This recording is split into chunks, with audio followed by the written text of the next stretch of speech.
is the importance of the dashboard. Data transparency. A good dashboard allows you to spot important data at all times. Better decision making. A clear, effective dashboard can provide better decision making to the user. Accountability. Dashboards can show you exactly where your problems are and provide you with the information where exactly you need to fix them. Last but not least, the more the user can interact with the dashboard, the more fun it becomes. Here are 4 types of analysis. Descriptive analysis, look at what happens in the past. For example, students' attendance is dropping. Diagnostic analysis, exploring why things are happening. For example, why exactly students' attendance is dropping. Predictive analysis, predicting the future. For example, predicting the students' attendance pattern. Prescriptive analysis, deciding what is the next best thing. For example, what can we do to increase the students' attendance? Here are 3 common data visualization tools. Tableau is well known for its easy-to-use drag-and-drop interface that enables you to create charts and dashboards professionally. Microsoft Power BI provides a familiar user interface to create charts and dashboards while easy to use with existing Microsoft products. TIBCO Spotfire made it easy to integrate your visuals with open-source programming languages like Python to customize or embed advanced analytics into your visuals. 3 certifications in Big Data Analytics that you can find in Malaysia. The first 2 certifications which are useful for analysts is Tableau Desktop Specialist, which is known for basic skills and product knowledge. The second one is Tableau Certified Data Analyst. It is the hottest role in data analytics. The reason for getting the certification is that the training shows you all the things that Tableau can do. Second is Rapid Miner. The Rapid Miner certification program offers role-based certification for different knowledge domains and levels. The first level is Professional and the second level is Master. More than 40,000 organizations in over 150 countries rely on Rapid Miner. The third one is Talend. Talend Academy certification exams give you a chance to assess your knowledge of talent, how they are used, and the methods required to successfully implement quality projects. See you in our next video. Bye!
Okay, hello everybody and a very good morning.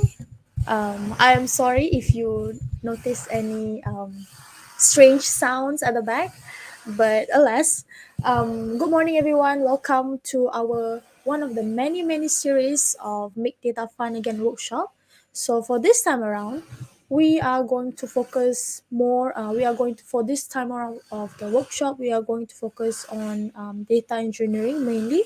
So because of the workshop itself, I'm going to assume everyone in here has a very this is basically covers the basic parts of the tools that we are going to cover for this workshop itself. But before we start, I hope everybody has already installed the tools itself, which is we're going to use Talend Open Studio, and also the data set that is available inside the Google Drive that has been given to you through the emails and, if I'm not mistaken, through WhatsApp too. let's say also assuming that you have no idea how to install them, the installation guide is also being put in there to guide you how to install each of the software that is stored inside the Google Drive itself. Okay, all right, so just a little bit of a heads up for everybody in here, because this is mainly a workshop. It's a 2.5 hour workshop. Okay, I am if you have trouble in installing the Talend itself, or maybe encounter some error, please just tell us or tell us in the chat so that the mods can actually help you to, in case if you have any troubles in installing the Talend Open Studio itself. Other than that, just a bit of heads up. Our active participation is not exactly a must, but it is greatly appreciated. Okay, you can, if you have any question, or if there is anything that you are curious about Talend itself, just feel free to type in the chat and we are more than happy to help you. And of course, don't be afraid to ask questions, because there is no stupid question in here, so just ask any kind of question as long as you grasp the overall idea for the main core of the workshop for today. And of course, last but not least, this is a workshop. So when it's a workshop, we are bound to have a bunch of hands-on. So during the hands-on, it is greatly advisable for you to follow along during the hands-on, again, so you have a very overall idea how to work around the software itself. Okay, so once again, I would like to remind everyone, please install Talend. Everything that you need is available in the description box, which is the link of the drive. Inside the drive has everything that you need to, for you to be able to navigate through the workshop for today. Again, this is a very 2.5 hour workshop. Just sekejap je. We will be done in no time. So it will be grateful. It will be greatly appreciated if you guys can follow along the workshop. All right. Now that we have gone through with all of the introduction part, so let's have a look of what exactly we are going to expect for today. Okay, where to get the materials?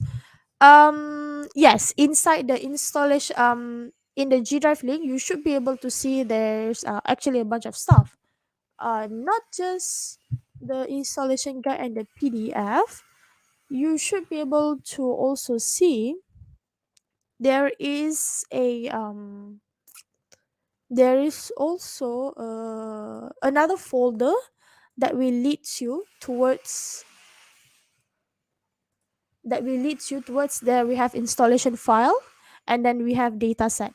So in the data set right here is where you're going to get your data set for today, and then for the installation file is where you will be able to download all the required stuff to run your Talend Open Studio. Okay, so let's move on. Basically, what exactly are we going to expect for today for our agenda?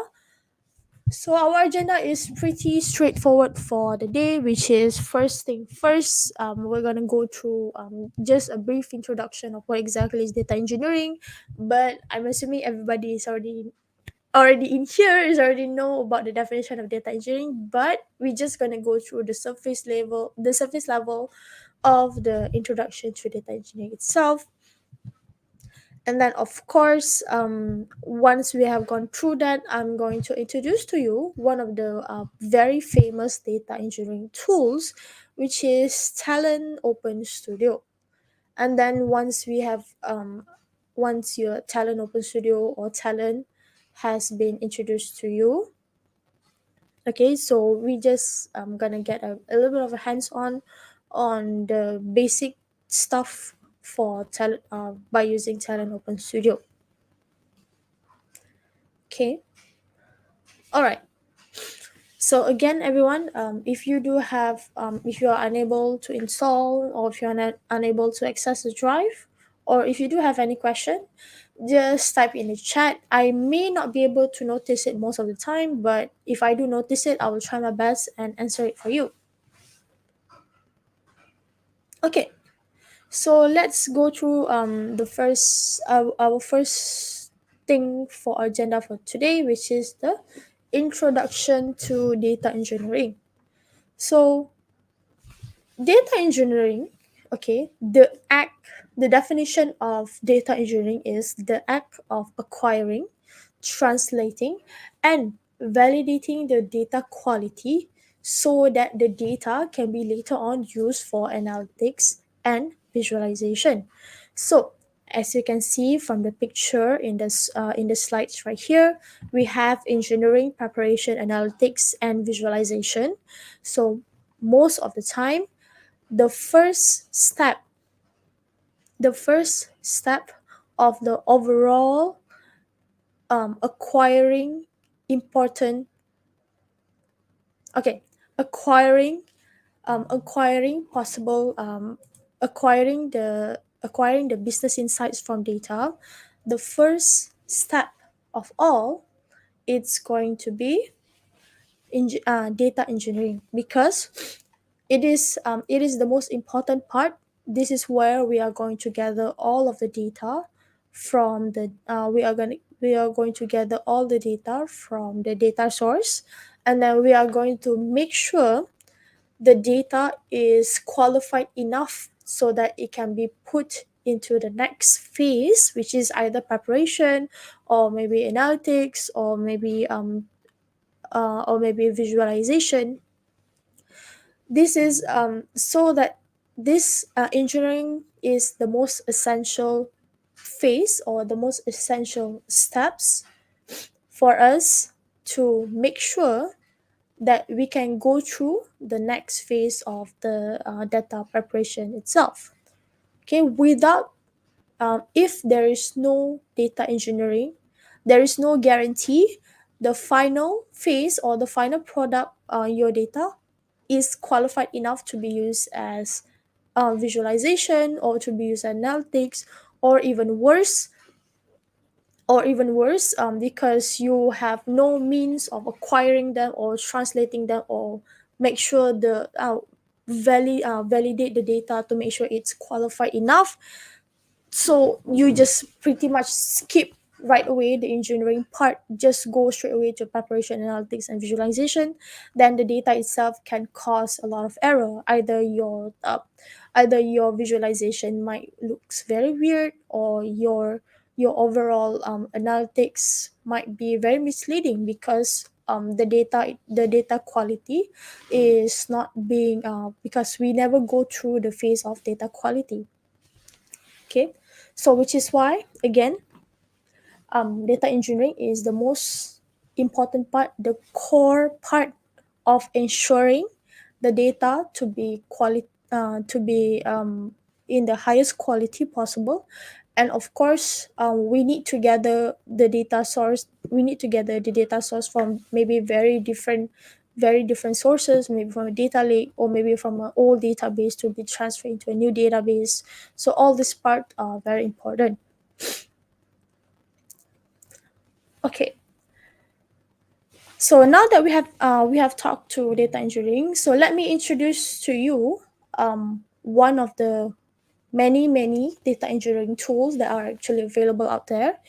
One of them is Talend. So Talend is an ETL tool for data integration, and it also provides a lot of software solutions, in the form in many domains, starting from data preparation, data quality, data integration. There are actually a lot more, big data, and many more. So Talent, they have a bunch of tools that can be used for you to ensure your data is in the highest quality possible, so that it can move on into the next phase. So we have Talent data integration, Talent big data, Talent Talend Big Data, Talend Data Integration, and then Talend Data Management. So we actually have a lot more of the tools provided by Talend. But for today, we actually going to use Talend Open Studio for data integration. Um, so actually, Talent has for free tools. They also have for free tools. So basically, the difference is actually pretty wide, but it's actually sufficient enough for the newcomers to experience Talent by using Talent Open Studio.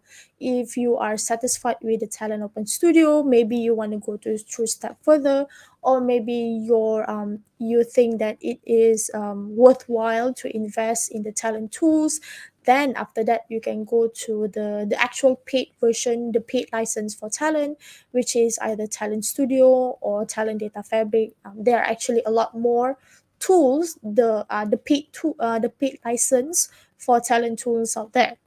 But for us, for today, we are going to use Talent Open Studio for data integration. So there are actually a bunch of free license too. We have data integration, and we have big data, the one that talent tools that are pretty commonly used out there. So the differences between Talent Open Studio for data integration and Talent Open Studio for big data is, for Talent Open Studio Big Data, we usually use them if you want to handle big data. If you have already installed Talent before, if it's Talent Open Studio or Talent Studio, which is the paid one, you don't need to install this new one. It's fine. You can just use the existing ones that you have before, and we're just gonna go through with that. To be honest, there is not much of a changes. There is not many vast differences between the old version and the current version. It's just that the current version we use is Talent 8.0. I'm assuming for the older version is Talent 7.3, 7.3.x, which is there are actually a bunch more of their versions. So it doesn't really matter for this part, because we just gonna go through only the basic levels of the basic exploration for Talent Open Studio, so you should be fine. Okay, so back to where we were just now. For Talent Big Data, they have what we call, something that we call as a bunch of components in there that are dedicated solely to handle big data. Meaning that, let's say if your company has a bunch of has data that are very intense, or very a lot of data, meaning that you are not using the normal ETL flow, you are using the ELT flow, then Talent Big Data is actually for you. If your company is just not using to not having a lot of data, maybe probably like a few couple 100,000, or maybe a few million, so we Talent Data Integration still be able to handle those kind of data too. Okay, so the reason why we are using Talent for today is because, well, Talent is actually quite well known. Other than that, Talent has been selected for 7 year in a row for the leader in the form of software data integration software. So if you are familiar with this graph, this is what we call as the magic quadrant graph, where every single year they will evaluate each of the software. It's not just data integration; there are actually a bunch of them. The other one I know is actually data visualization. So basically, what Gartner do is they will evaluate each of the software depending on which domain are they, either in data integration or data visualization, or maybe in data science. Um, for each of the quadrant, we have 4 quadrants here. Okay, they will evaluate the software inside that domain and put that particular software inside this quadrant. So the quadrant will be they will evaluate based on the ability to execute, and of course the completeness of vision. Okay.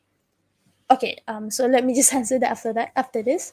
Okay, so the ability to execute and also the completeness of vision, and we have a few quadrants right here.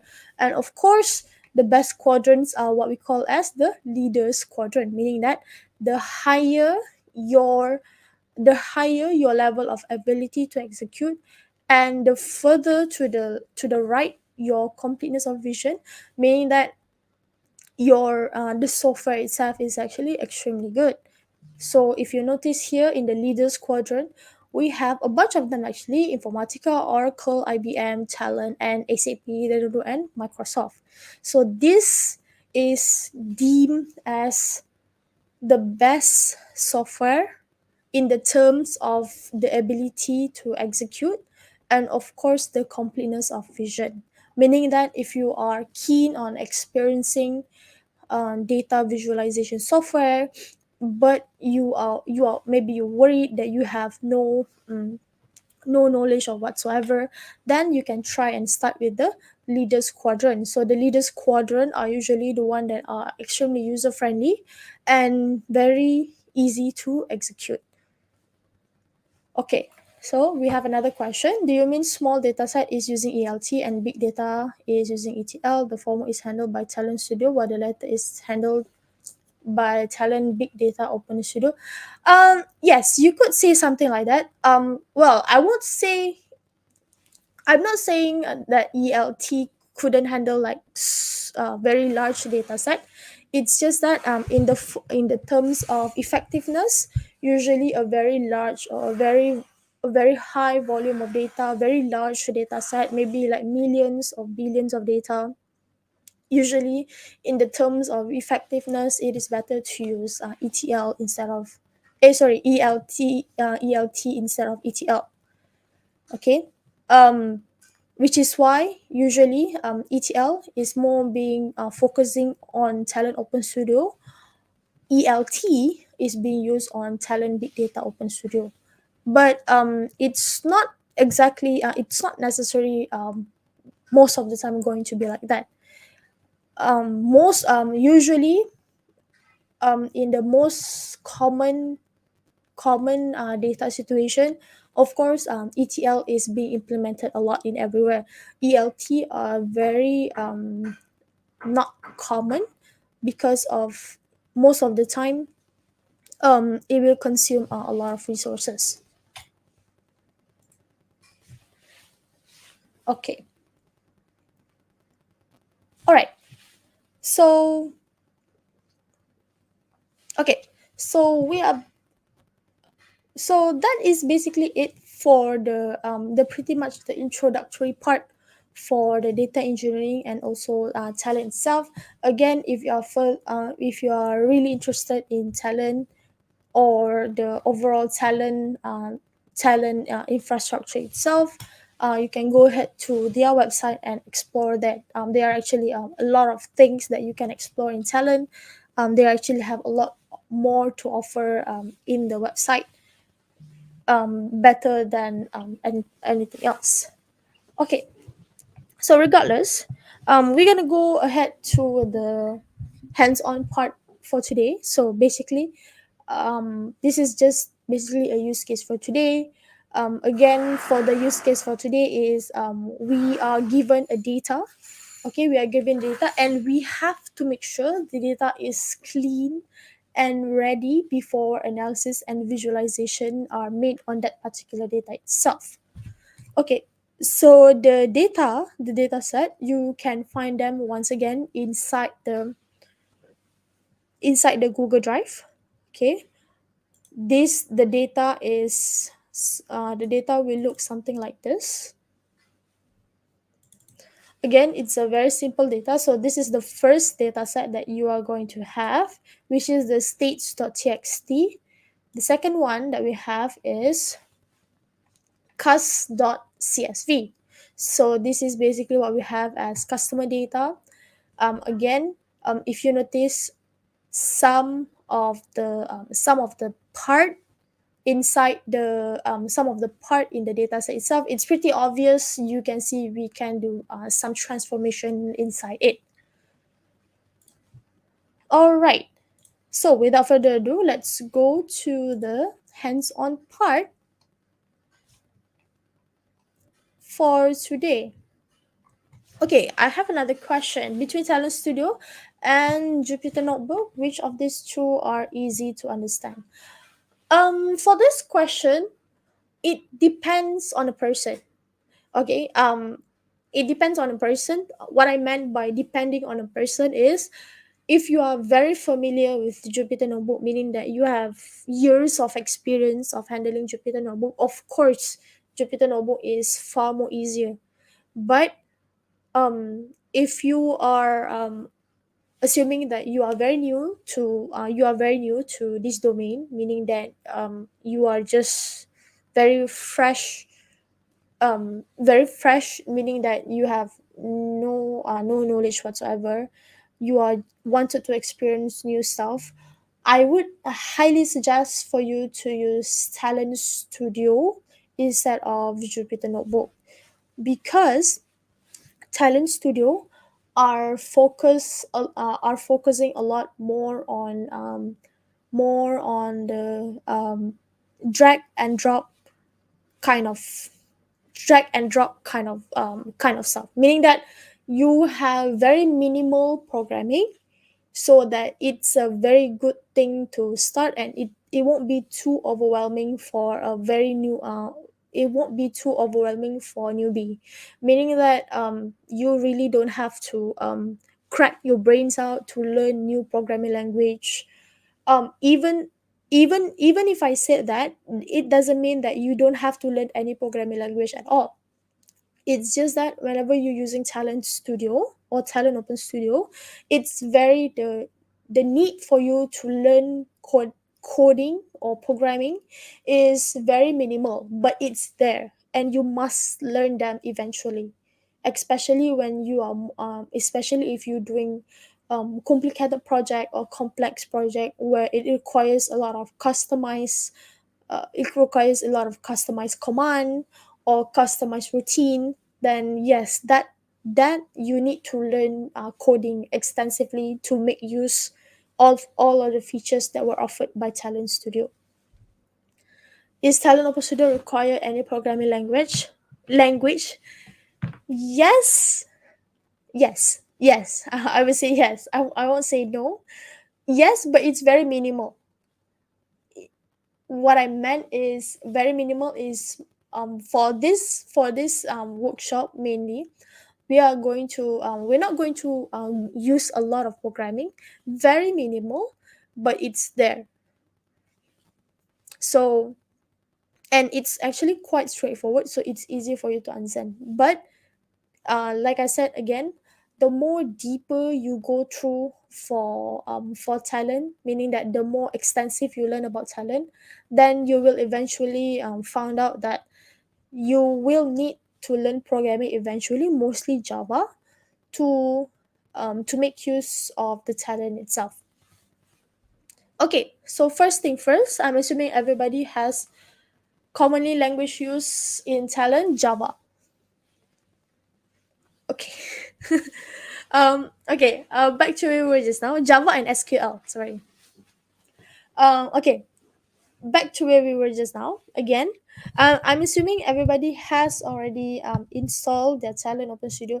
Again, if you are unable to install, or maybe have some problem, maybe it says that your JVM is required, then you need to install, if I'm not mistaken, in the drive you should be able to have two installation files. The first one is the Talent Open Studio installation file, and the second one is the Zulu installation file. So this Zulu is basically easy installation for your JDK libraries. Yes. If developer were to create custom routine, they will use Java. Is it? Yes, they will need to use Java if they want to create a custom routine inside Talent Studio. Okay, back to where we were just now. So first thing first, when you open your Talend Studio, you will be greeted by this mini window right here. Um, I'm sorry, I have no means of expanding it. If I expand it, different things will expand, not this one. Okay. Anyways, this is the first window that you will see when you first boot up your Talend Open Studio. So this window, this is where you will navigate through multiple projects. Assuming that you have multiple projects, or maybe this is your first time opening Talend Open Studio, then if I'm not mistaken, if this is your first time, you only have maybe one project that is available in here, which is local project, if I'm not mistaken. Okay, just let me just give you a bit of a rundown of this window right here on how to navigate on this window basically. So first thing first, on connection. Okay, so on connection right here, this is where you can actually if you have a remote connection for your Talend Studio, maybe you want to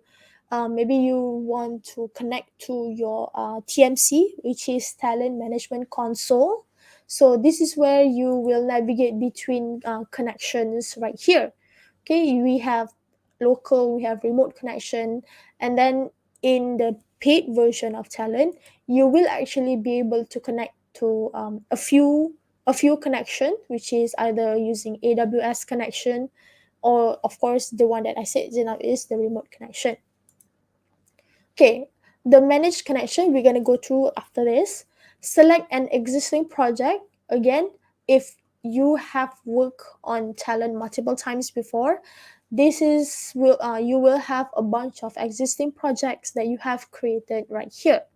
Okay, we have but if this is your first time, by default you should, or I'm not really, I kind of forgot actually.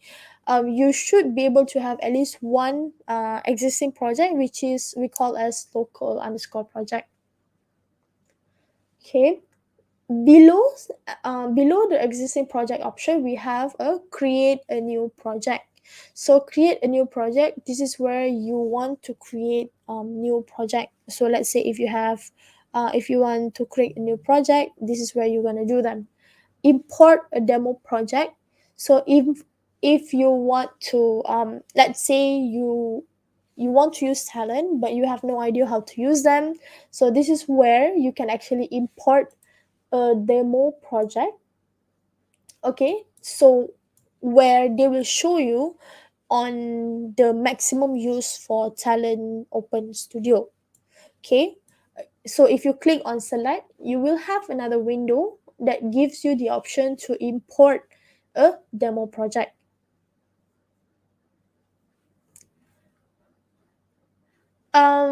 Is all Talend products are on-prem only? I'm sorry, Alvin, but what do you mean by on-prem? Okay, so all right, for the reason why we only have one import demo project, because our current tools is for data integration, which is why we only have one demo project. Let's say in the future, if you have if you are using Talend Data Fabric or Talend Data Management, you, or maybe basically the paid version of Talend, you will be able to see a bunch of available demo projects inside here.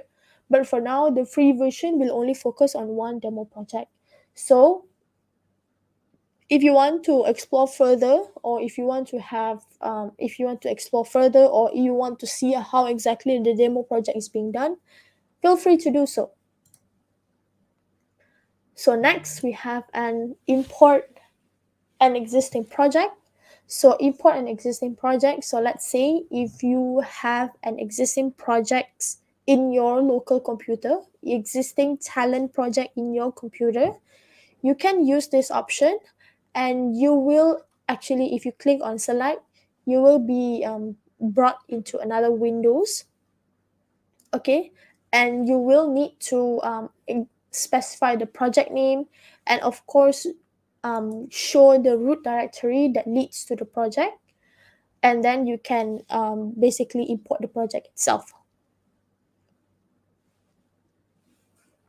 Okay, so on-prem means needs to install the software locally without login to the software using browser.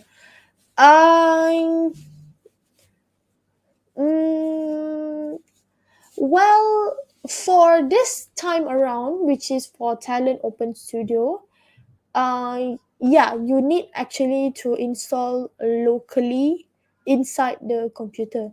But if it's the paid version, in my case, in which is the paid license, you don't really have to install in the for the paid version, that is the paid version that we are using is Talend Data Fabric. You don't really have to install anything. You could actually just run the exe files, but they won't install anything in the computer, and if you want to get rid of it, you can just delete the whole file. So with that being said, I think yes, majority of Talend products is actually on-prem. Okay, so next is manage connection. So if you click on the manage connection, okay, so this is where you can, well, basically establish a new connection. If you have an existing connection, this is where you can establish them. Again, because we are using the free version, so there are actually a few options right here is actually not available. Regardless, I'm still going to show you anyway. Okay, so for the manage connections part, okay, you will see a list of all available connections right here.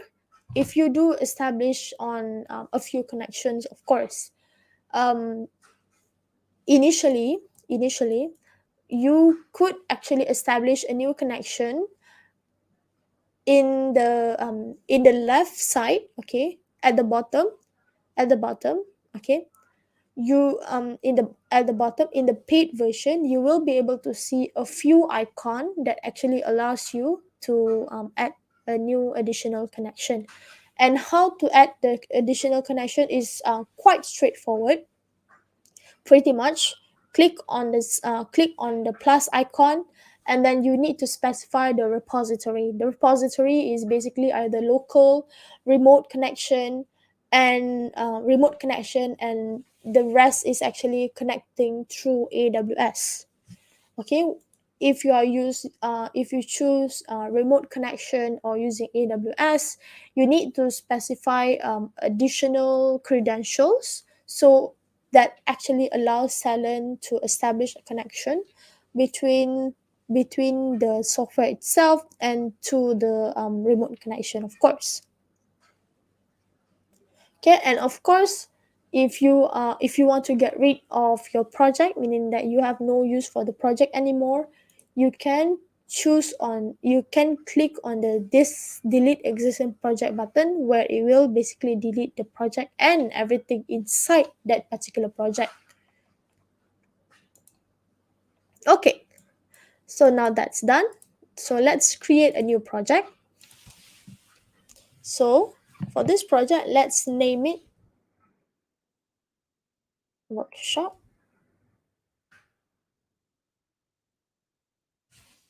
Talend.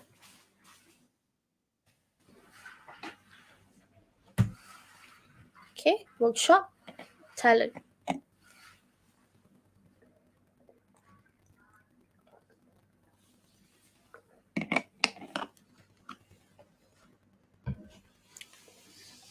Okay.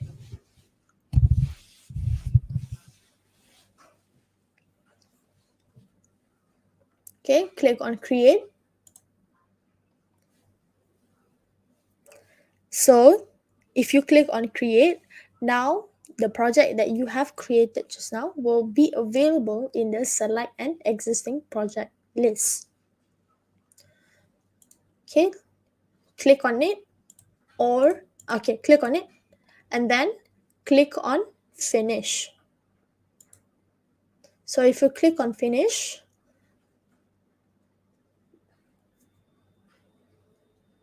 now you should be able to boot up Talend.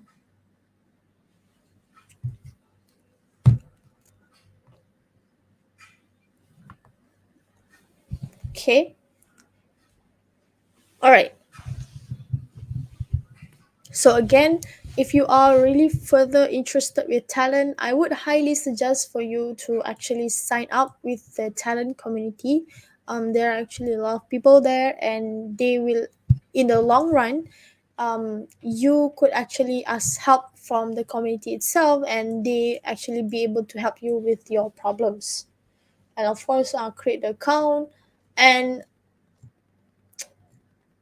yeah, additionally, with by joining the Talend community itself, you can actually get a lot of stuff there. For example, of course, the product documentation, and also some additional extension if you are interested in some of the projects, or maybe do some additional stuff but required some customized extensions. So this is where you can find all of those there. Okay, but for now we're just gonna get rid of that. Okay, so this is what we call as Talend Studio main window. So in this Talend Studio main window, you will see a bunch of stuff right here. And one thing that you notice, that Talend right now, it is oddly very empty.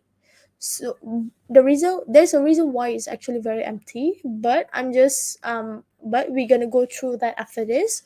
I'm just going to introduce you some of the parts, some of the main window that are important, that we actually going to frequently use them throughout the workshop. Okay, so first thing first, on the on the left side, okay, on the left side of our main window, you should be able to see repository section. Okay, this repository section, this is where it will organize jobs, metadata, context variables, and more. So this is where you can create your job. This is where you can create your context variable. This is where you can, well, technically where you can create your routine. And of course, you can store a bunch of other stuff right here, and also including the metadata for your project. Okay, next. So in the middle area, this is what we call as designer. So designer will display the job in graphical mode, meaning that you won't need to do, so meaning that the job that you will do, so what exactly is job, I will explain it after this. The job that you will do will be displayed in graphical mode, meaning that what does it mean by graphical mode is there is very minimal coding involved. Okay, so exactly just everything just basically just drag and drop. Okay, so we have another question. Talend Open Studio by default cannot tap on message queuing service such as RabbitMQ and Kafka. Yeah, that's actually true. You cannot tap you cannot tap on message queuing service. You cannot tap on message queuing using Talend Open Studio, but because we are using data integration, I think if you use the paid version, you can actually do that. But for Open Studio, most of the time, everything is being done locally. There is no way, for Studio at least, there is no way you were able to connect them remotely, meaning that to connect them to other for example, to TMC, which is the management console. You actually, there is no way you can do that through Open Studio. Maybe if you use the paid version, you can actually do that. Okay, moving on. So again, on the right side, okay, on the right side, we have something what we call as palette. So palette, this is where you can actually drag and drop components. Okay, components is also another terms that are commonly used inside Talend, from the palette itself into the designer. Don't worry, I will show you after this. Just below the designer, okay, below the designer, we have component. Okay, so this is what we call as well, technically this, we have actually multiple views here. This is what the first thing is, what we call as component view, run view, context view, and then we have job view. So this is where we will be able to display any source component view for mainly, where we can display configurable details about a selected component. Okay, next is run view. So run view is where we can view and execute the jobs that we have created, and of course monitor the output, whether the job is successful or not, whether the job is failed, what exactly has been causing the job to fail. So this is where we can view all of that right here. Okay, so at the top we have what we call as toolbar. So toolbar mainly provides shortcuts, meaning that if you want to run a job or if you want to create a job, this is where you can do them. This is the shortcut. Perspective switcher. So perspective switcher is on the top right. Okay, perspective switcher is at the top right. This is where you can do them, meaning that if you want to switch into a different perspective, technically, again, in the paid version, we have actually a bunch more additional perspective that we can use, but for now we only have only one perspective that we commonly use. I know that we have a bunch of them right here, but the one that we commonly use is actually integration. Okay,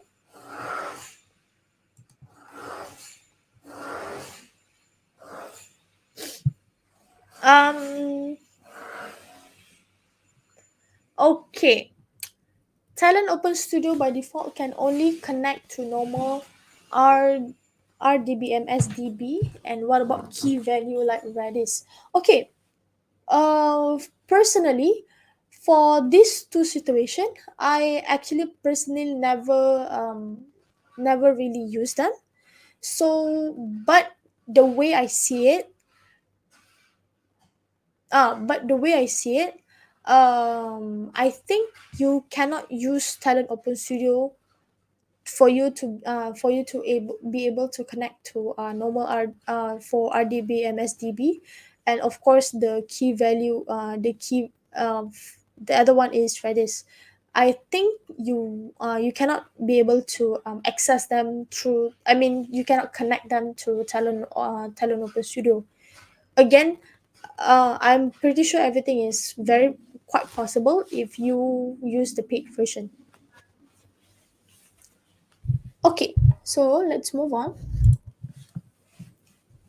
All right, so if you notice, I've been talking about job this, job that, component this, component that. So what exactly is a job inside Talend? So job is a term that is being used in Talend. Well, to be honest, they are actually the job term actually being used a lot too. But yes, Talend also use them. So job consists of one or more connected components that will generate the Java code behind it. Okay, so let me show you first. Let's try and create one. Let's try and create one job. to show you. Okay, to create a job, in the repository section,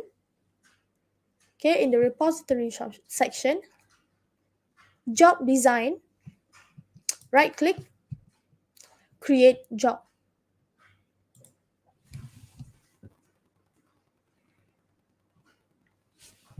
Okay, so when you choose the option to create a new job, you will be given a new window where it will ask you to fill in the credentials before you be able to create a new job. So for the name, give it any name.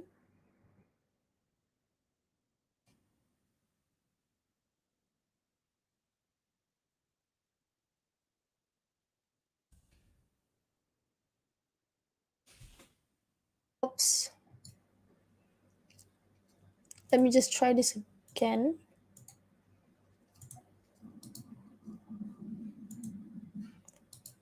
Okay.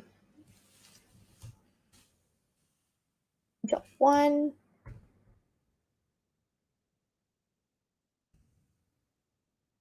Okay. Job one, hello world. Okay. So in the long run, it is highly advisable for you to fill in the purpose and the description of your job. You don't really have to you don't really have to create like a paragraph full of description. Just a few words, just a few sentences will do. Just briefly describe what exactly the job will do,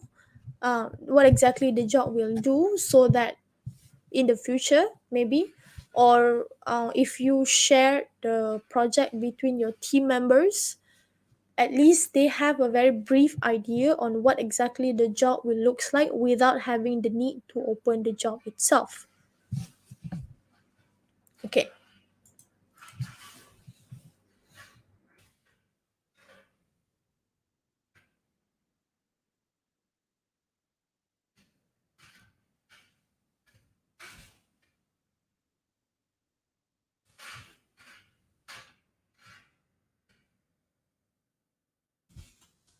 Okay.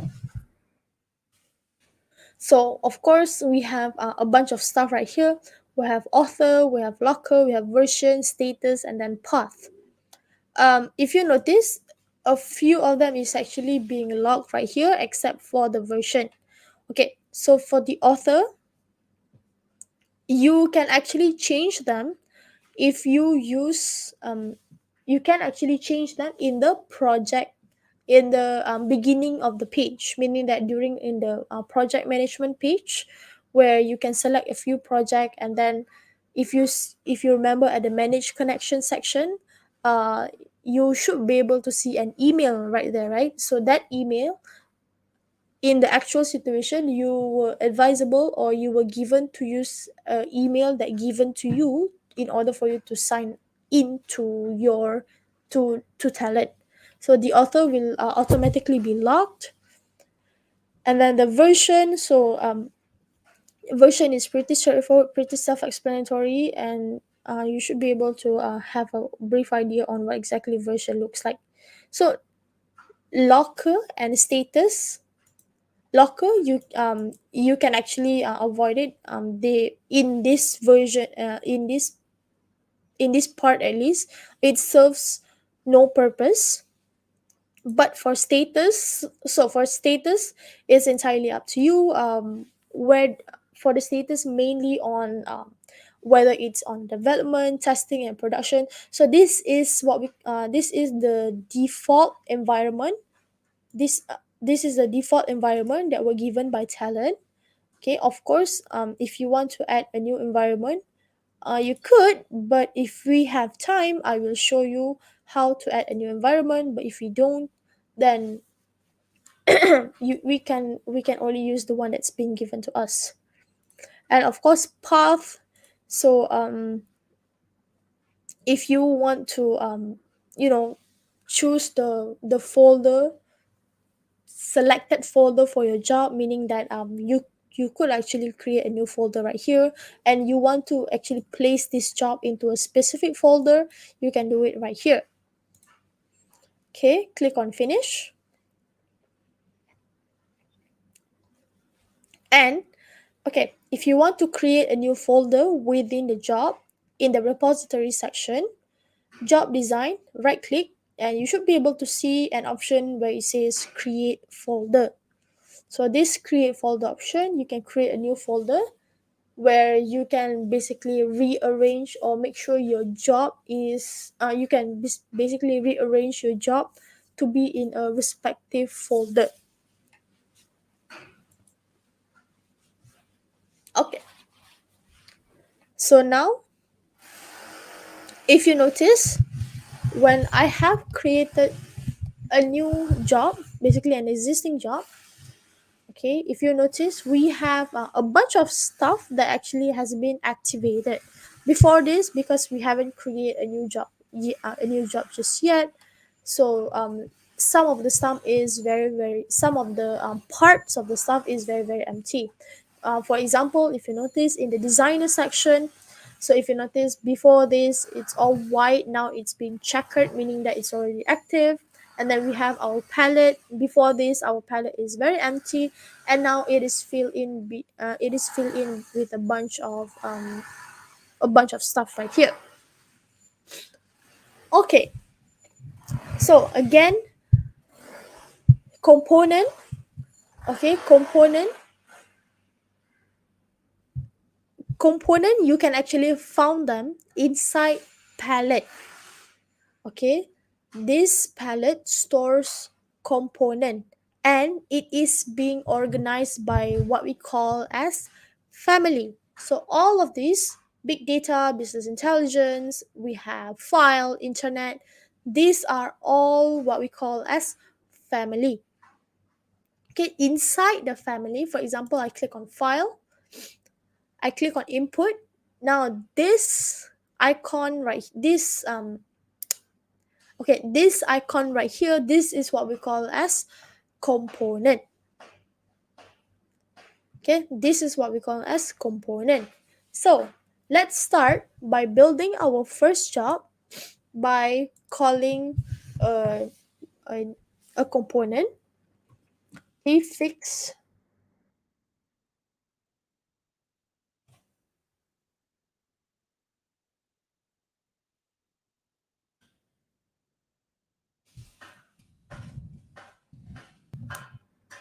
Okay, let's start by this first component, t fixed flow input.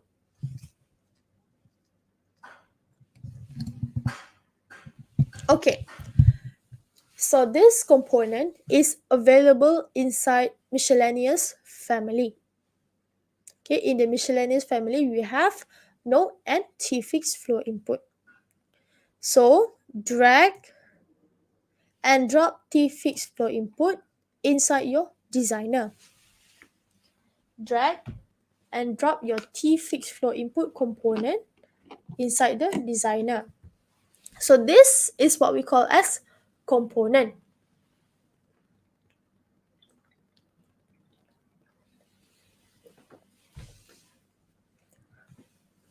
So some quick tip, if you have no idea what does the component does, you can slightly hover to the component to that particular component at the palette, and it will show you, it will briefly explain to you what exactly does this component do.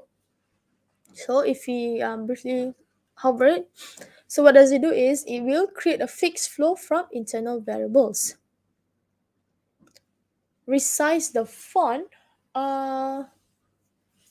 Resize the font.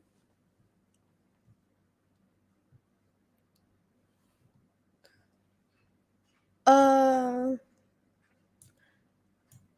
Resize the font. Give me a second. Let me try. I think I can't resize the font. It's a bit too big.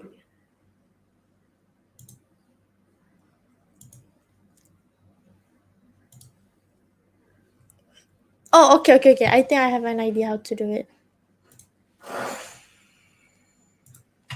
Okay, so every component that we are going to do, I will write it right here so that you can see it. Okay, so if I want to create a new component, I will write it right here so that you guys can find it. Okay, so the component that I am using right now is T fixed flow input. Okay, one thing about Talend is you don't really have to type everything fully so that you can find the component that you want. You can only just type T fix.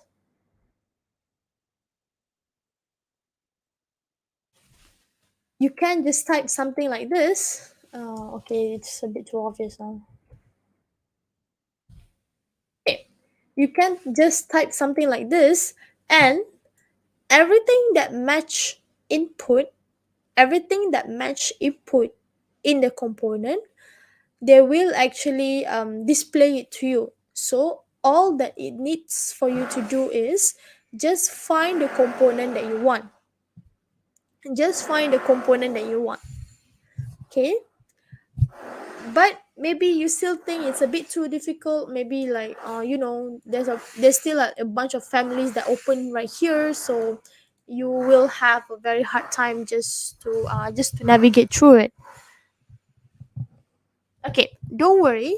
Another method that you can do is, if you click on your designer area, if you click on your designer, type fixed. If you type fixed in the designer area, anything that matches the fixed name will appear. Okay, anything that match fix will appear. So if you click on it, again the result is pretty much the same. So the only drawback from this method is, well, of course, you need to know exactly, well, at least you don't really have to know fully uh the name of the component itself. You can only just know only you don't really have to know the full name to get the component that you need. Okay, all right, next. So the next component that we are going to do is T log row. Okay, so this component is actually available in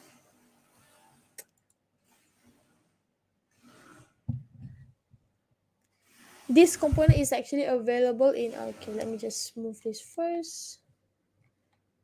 And okay, this component available the the area for under the family for logs and errors. Okay, again, if you have no idea what does tlog row do, you could actually display you could again how just slightly hover them to know what exactly does this component might offer to you. Okay, so one thing for tlog row is it's not just going to be able to help you by displaying the flow content in the run job console, meaning that everything that you run in this component, the result will be displayed in the run job console, meaning that in the run view, okay, you will notice there is an empty space right here. This is where the console is. Every result inside this component will be displayed in the tlog row, and it will be displayed in the run job console. Okay, so how to spell it? Like this: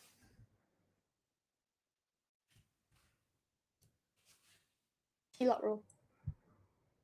This is how you spell T-row, and you should be able to see it. You should be able to find it.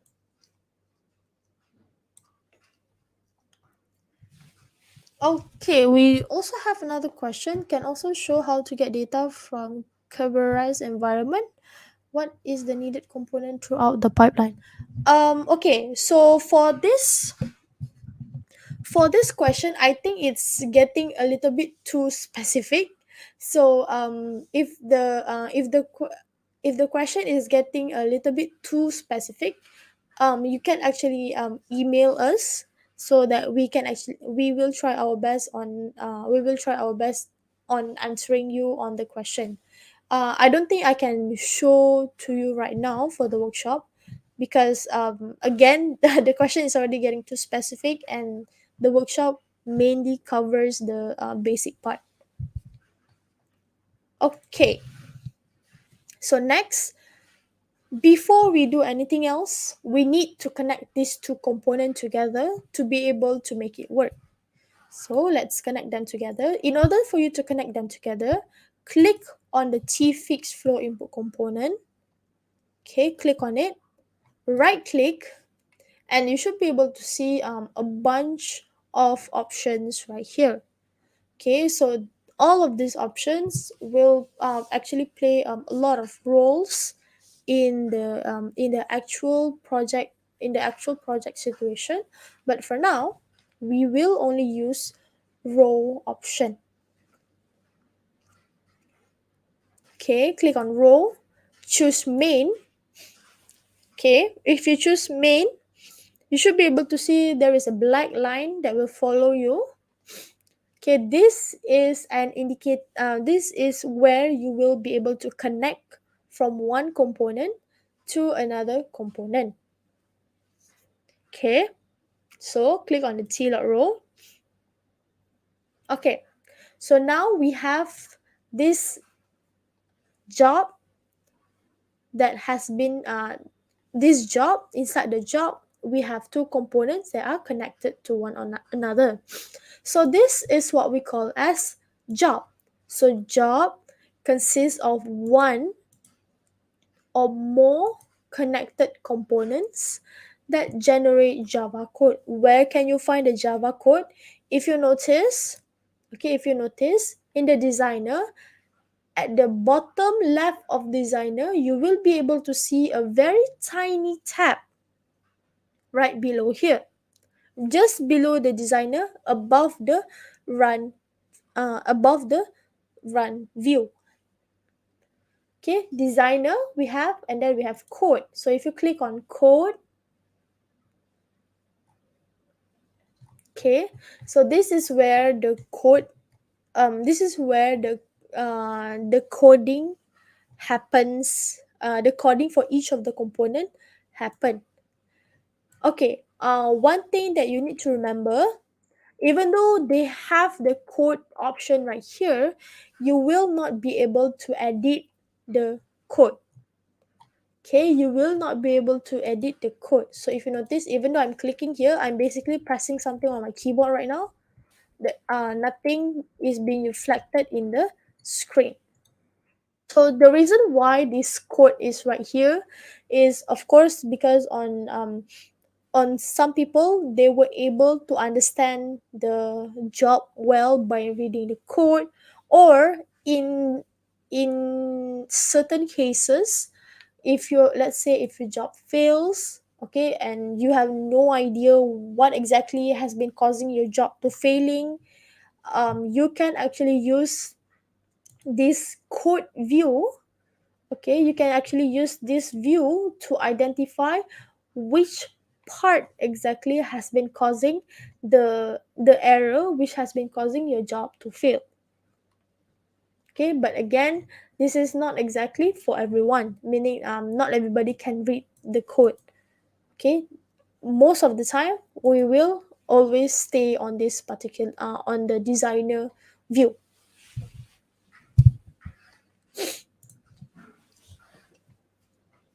All right,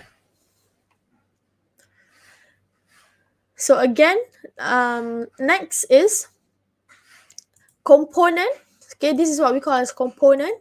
Component is the executable part of the job.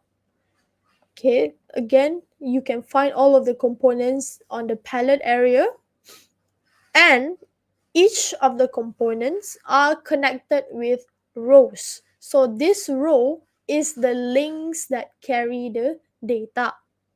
Or okay, not all of the time. Sometimes this row carries triggers that transfer control. Okay, for example, if you choose trigger, okay, this is where it will transfer control from one component into another. So for example, let's say I choose on subjob okay. Okay, if I choose on subjob okay, okay, in other situation,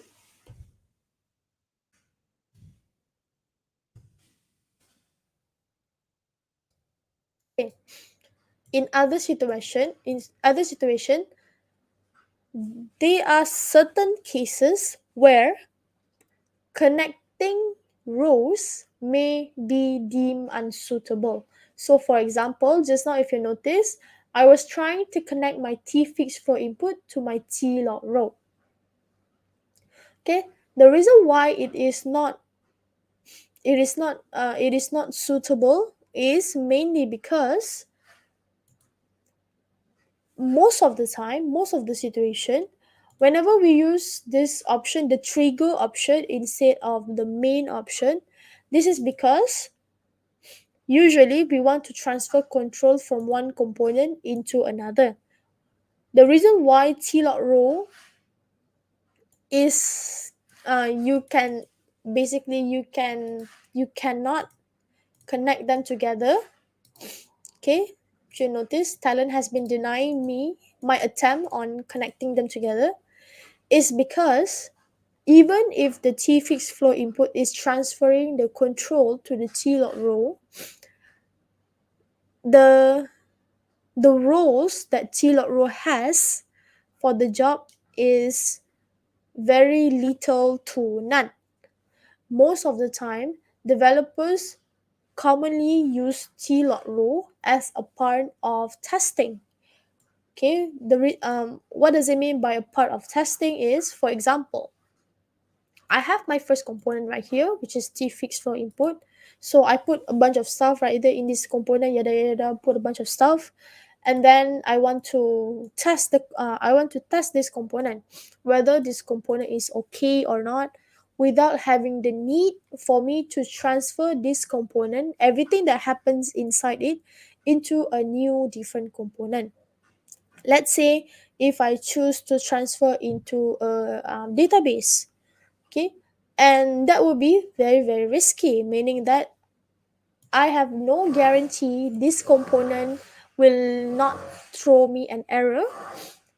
Or maybe another method is I have no guarantee that the data structure inside the T feed flow component is okay, meaning that all the data is being displayed correctly, all the table is being displayed correctly. So there is no guarantee to that.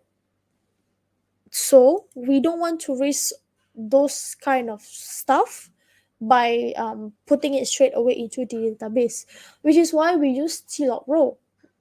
T-log row is very useful in the terms of maybe you want to view the data first before pushing it into a different, more riskier component.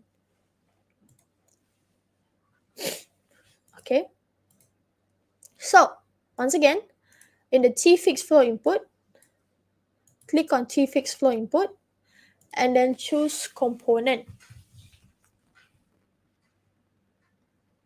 Okay, the T fixed flow input and then choose component. So if you notice, we have schema, number of rows, and then we have the table to put on the values, and then of course the inline table and then inline content for delimited file. For now, schema, every majority of the component inside Talend comes with a schema option. You need to create the schema first before you move on into the next step. Schema is very important.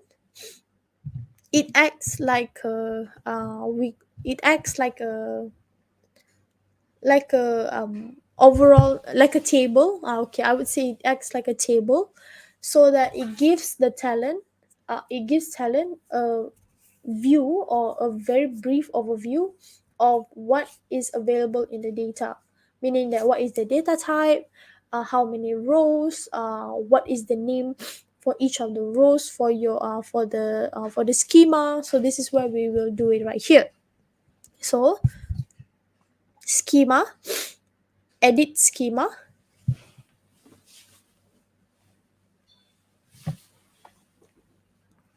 Okay, edit schema. Okay, so if you notice in the new window, at the bottom left, you should be able to see an add option. Okay, these add options, click on it. It will allow you to add a new column. Okay, by adding a new column, you can rename the column. Okay, so there are a few key points that you can see from the schema. Okay, so most of the time, the schema, the structure of the schema is pretty much the same throughout every different component that has schema in it. We first have our column, the key, the type for data type, whether the value is nullable or not, the date pattern in case if you are using date data, length, position, default, and comment. So for now, there's a typo there. We are going to use a column. The first column is going to be message, and then the data type will be string. Click on OK.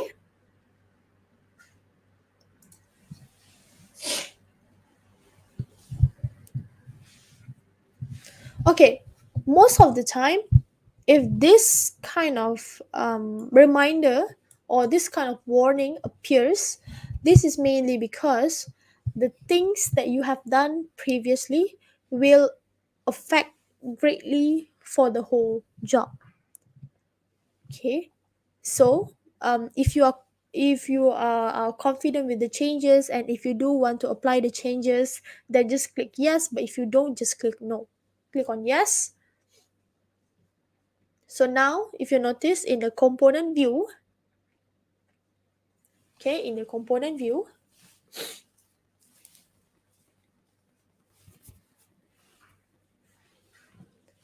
okay, now we have a new, in the values table, we have a new column with the name of the column is message, and then there's the value. The value is empty. So click on the value, because the data is string, so we need to use double quote to display a string data.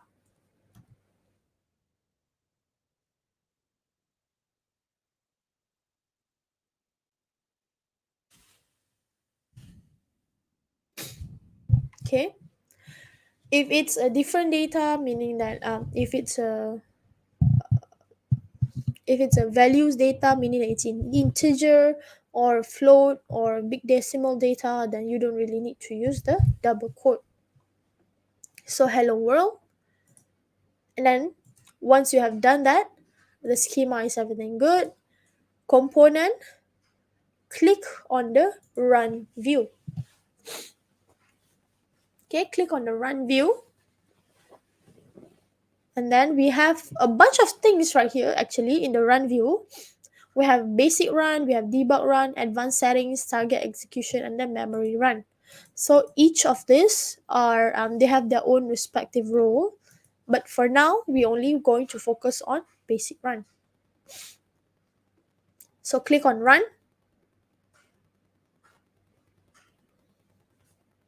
So in the run console, again, if you notice, we have our hello world.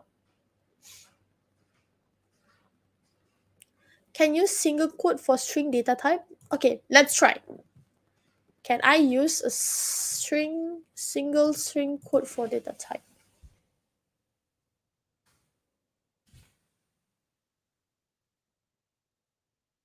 Okay, single string quote.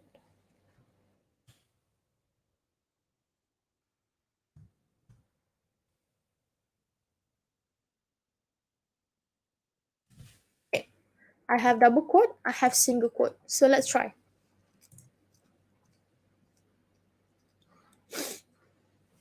Okay, so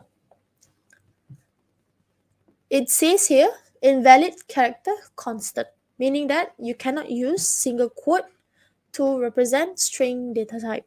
For string data type, you have to use double quote. Then if you notice here, okay, it's of course if there's an error, Talend will highlight the component. We can just straight away click on the component and then check what exactly has been causing the problem, or we can click on the code. Okay, we can click on the code. If you notice on the right side, here on the right side there's a lining right here, right? There's a bunch of colors here. We have pink, yellow, and then we have red. If you click on the red, so this is where the error that caused the job to fail. Okay, if you notice here, it also highlights what exactly is the wrong. Okay, so let me try something. I think this is because of my white space, but let me try. But nothing, there's nothing should be, I don't think that's the cause of the problem. Let's try it.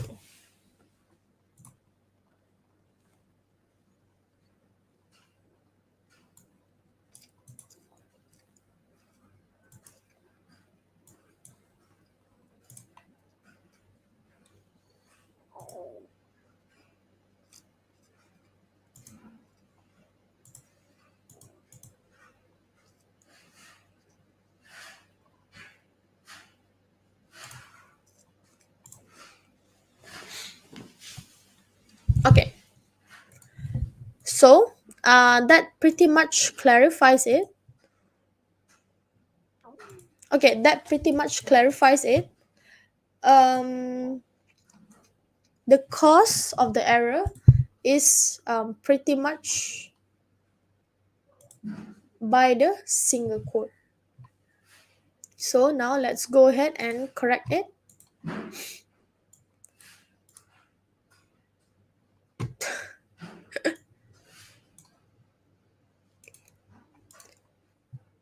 Okay, let me just reset this real quick.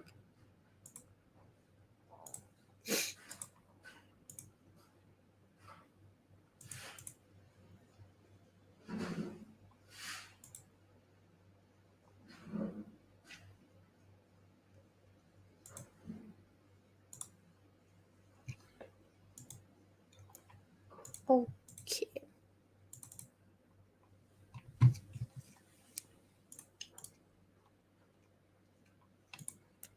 Okay, let me just reset this real quick.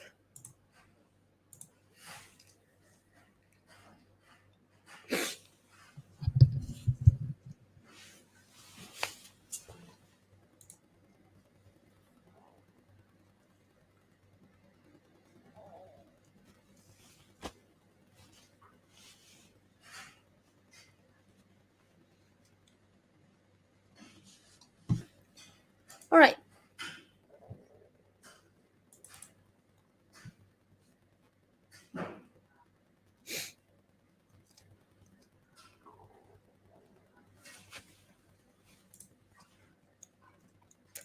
Okay, component, and then let's fix this.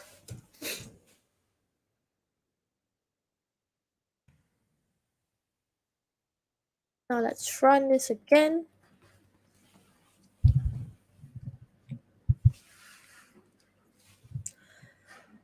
Okay, now everything should looks good. If you don't like something like this, you can actually further customize them at the t.row component. So by default, it will always use the field. The field separator will always be always the straight line. You can actually change them, or if you want to view in the table view, which is slightly better to read. But one thing that you need to remember is everything that happened in the t.row, I mean every single thing that is being displayed in the t.row will not be reflected in the final job. Okay, so this is just it. T.row act as a preview on how your job, or basically how your data will look like. But the overall infrastructure, if you choose in the table manners or if you choose in the basic manner, everything will not be reflected in the final product.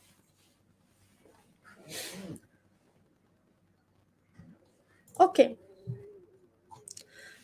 so with that being said, another one useful features that you can find out is if you click on the t.row and then click on your F1.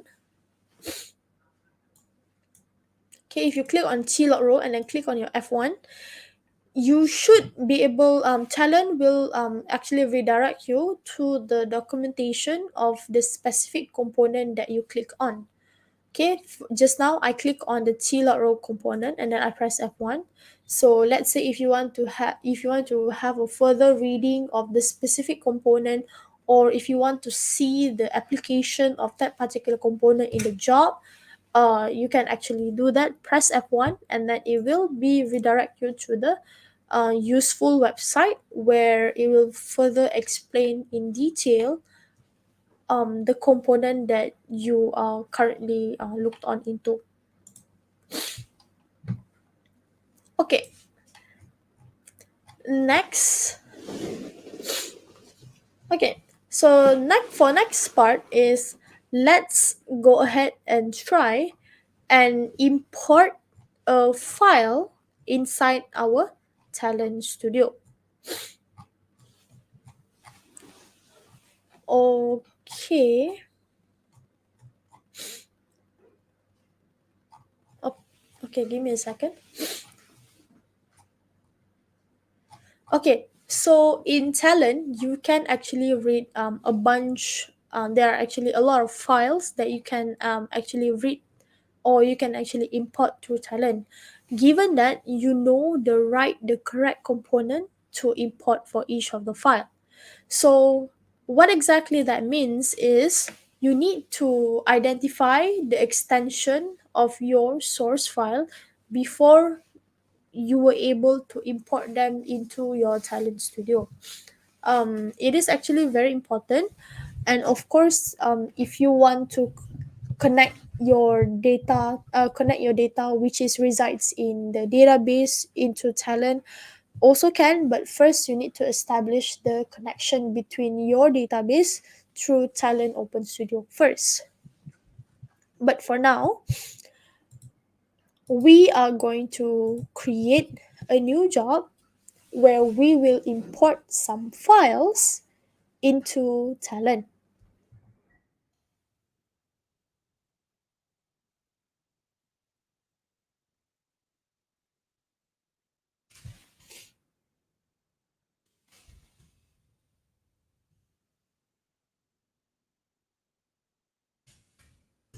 Okay.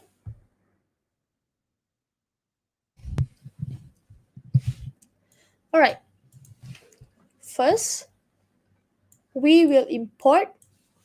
We will call out the component for t file input delimited. T file input delimited. Okay. T file input. Oh, T file input delimited.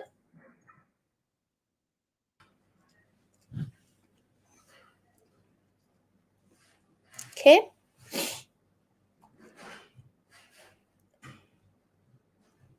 So in order for us to, okay, click on the T file input delimited.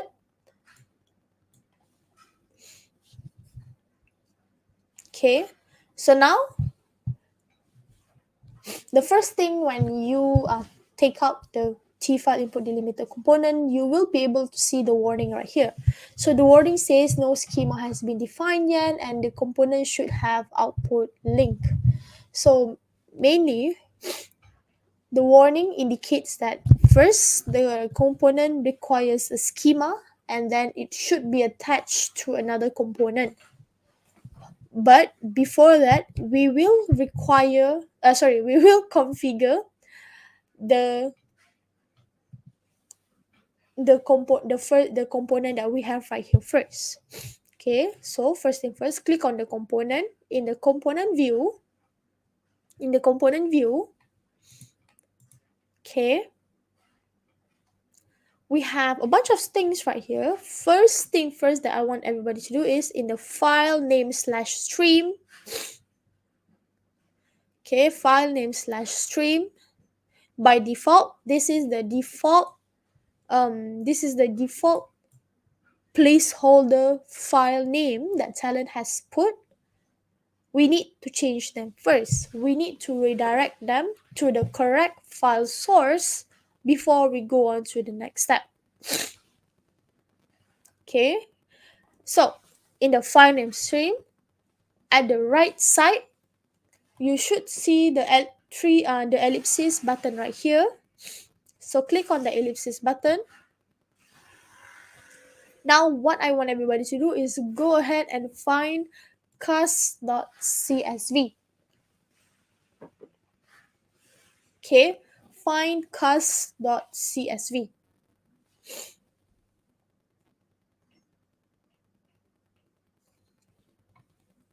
And then click open.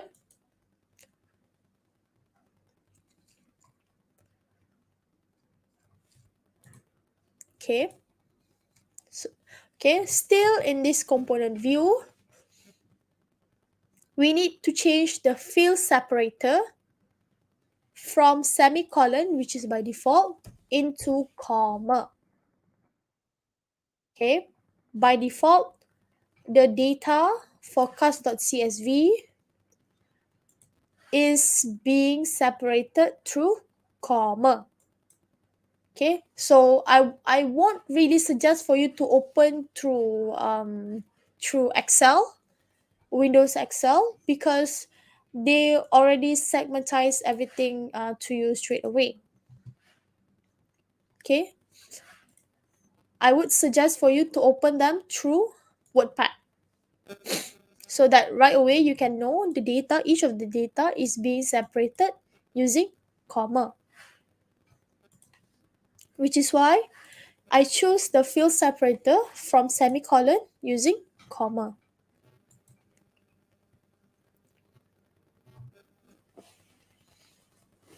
Okay, next is, because we have a header, from 0 we change into 1.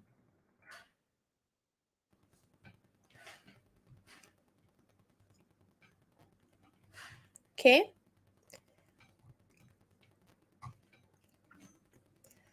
so everything we leave it by default. Next, go to the view tab. Same in the component view, but in the component view you have multiple tabs. We have basic settings, we have advanced, dynamic, view, and documentation. Click on the view tab.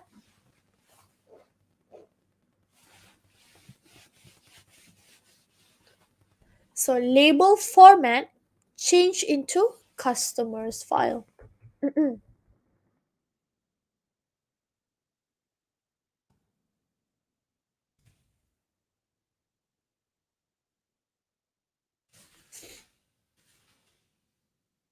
Okay, this label format is basically where we are customizing our component. Now just now the name is slightly different. The name is should be T file input delimited. Now we have changed the label into customers file. Technically, you could actually, another way to change the component name, you could double click right here in the component, but they are very unstable. So I would highly suggest for you to go straight away at the at the component view, and then just change the name on the view tab. Why my T file input delimited has no stream location? F- T T file input delimited has no stream location. Do you mean by this file name slash stream? I think by default you should be able to have it. If you don't, that could be either your component is wrong, or okay, your component should look something like this. I'm afraid your component might be wrong.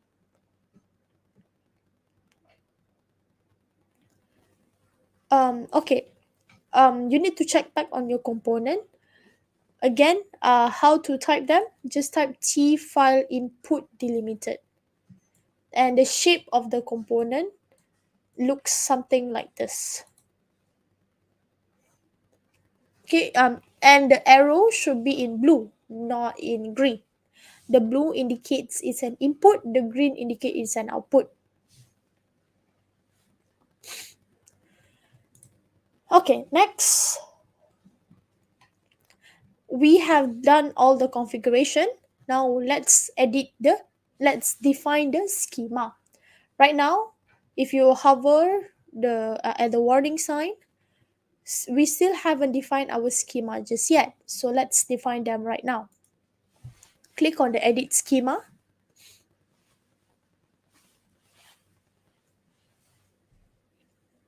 Okay, and let's add the first column using the plus sign at the bottom left. Okay, column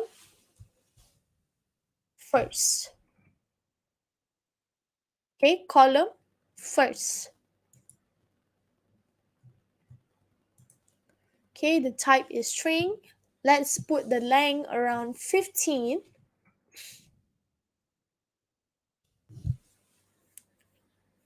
Okay, so the reason why is because in the first column for each row of data in the cast.csv, they contains around 15 character string value to represent the name of the customer itself. So let's complete the schema even further. So let's add a few columns first, and then let's fill in the remaining of the schema. Length is 15. Number.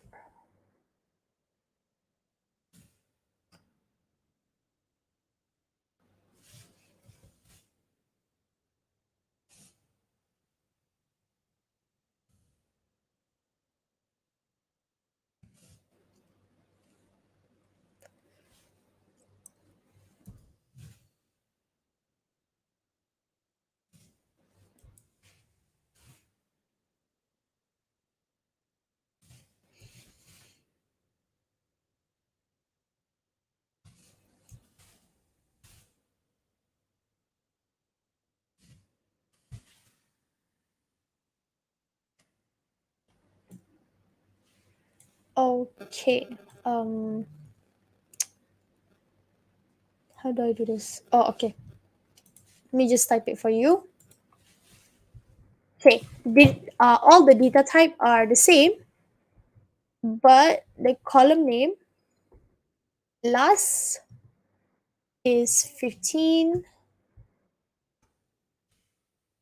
Number is 10. Street is 20. City is 20. State is 2. Let me add another one. First 15.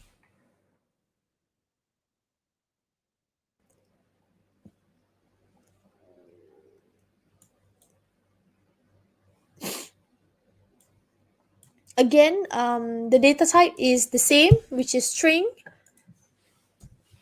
This is the column name, and this is the column. This is the length for each of the column. Okay, just go ahead and copy it first.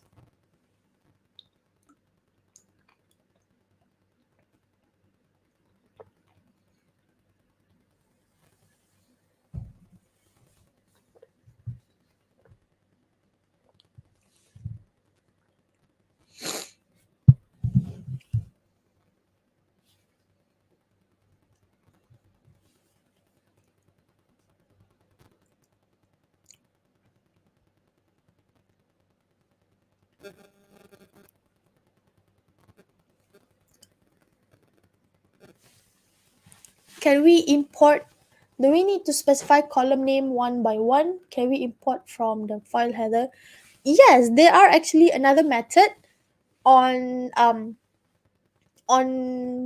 where you don't need to specify the schema one by one, but I will show it to you after this.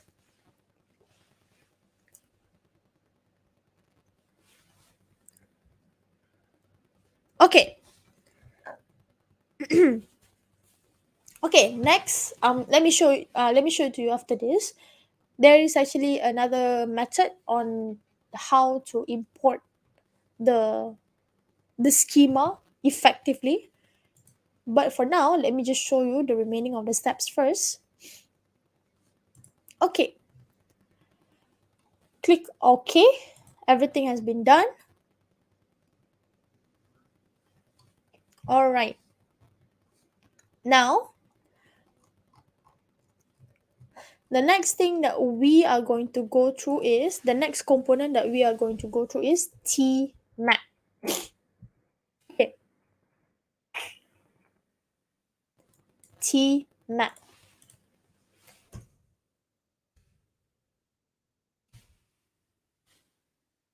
Okay, this is how you spell them. Tmap. This is how you spell tmap.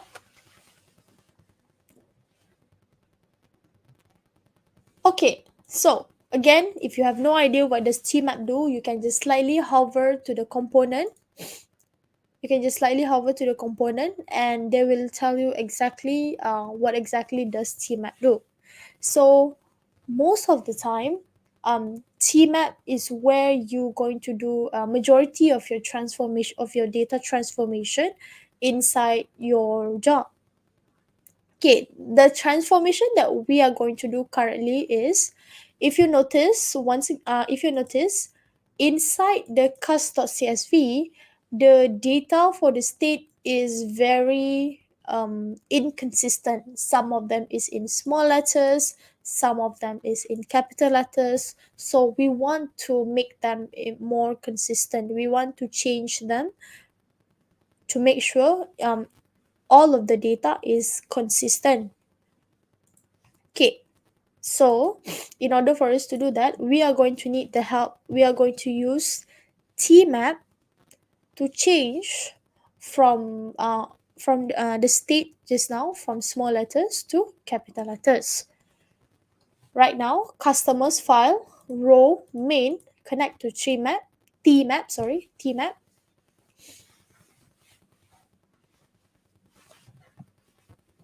Okay.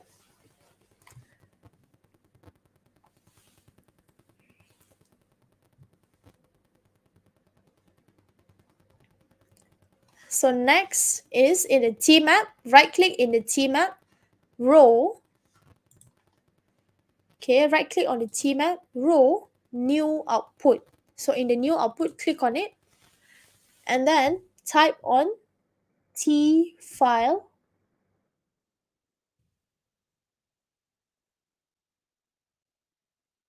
output delimited.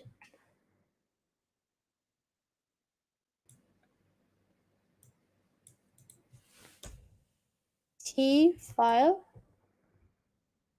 output delimited. This is how you spell them. Okay. So connect them together.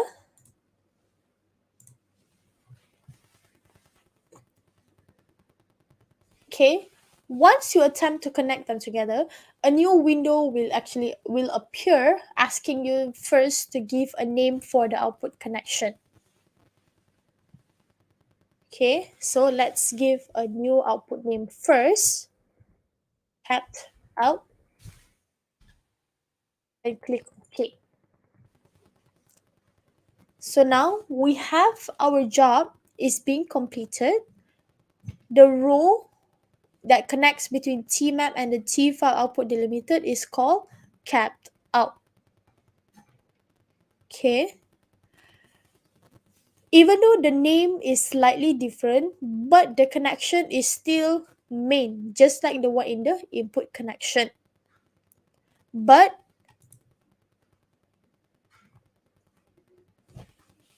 yes, we use tmap to do some sort of data quality, right? To standardize data in a particular column. Yes, correct. If you hover in the tmap, now we actually have an error. It says here tmap. It says here the output schema that is being linked by name kept out has no column defined. Please check it. Meaning that basically, long story short, there is nothing to be transferred from tmap through the output file. So we need to do something to make sure there is something to be transferred. So next thing that I want everybody to do is double click on the tmap. Okay, double click on the tmap. If you double click on the tmap, now you will this is what we call as the mapping editor. So again, tmap provides a lot of functionality, and of course this window has a lot of elements in general. Okay, if you notice, the table on the left is labeled as row 1, and then the table on the right is being labeled as capped out. These tables basically represents the schema for each of the input for row 1 and then output connection for capped out, with of course the names that match the row. If you notice, row 1 is row 1, capped out is capped out. Okay, the schema for row 1 is being, of course, is being copied from the input component, and it must look familiar. Okay, it will look familiar if you connect them correctly. Okay, but for the capped out, which is the output for the output table, it is not being defined yet, so we are going to define them right now. Okay, now what are we going to do next is in row 1. Okay, in row 1, highlight each of the column in row 1. You can highlight them by pressing shift and then press the arrow down button. Okay, and drag and drop it to the output table. So just for you guys to be aware, the main goal for this job is we are going to pass all the data from row 1 to cap out. At the same time, we are going to capitalize the state column. All the value in the state column, we will capitalize all of them. Okay, next, if you notice, all the arrows indicate the mapping of the column from one schema into another. Okay, So every single thing by the expression which defines the content of the data itself, the data content itself, and also as well as the column name. So at this point, row 1 and cat out are the exact match between one another. The next thing that we are going to do is we want to modify our state. Okay, so we want to convert state column data into uppercase. To do that, click in the right side, which is in the output table, click row 1 dot state. Okay, and then click the ellipsis button that appears in the row 1 dot state column. Okay, you should be able to see them right here. Click on them.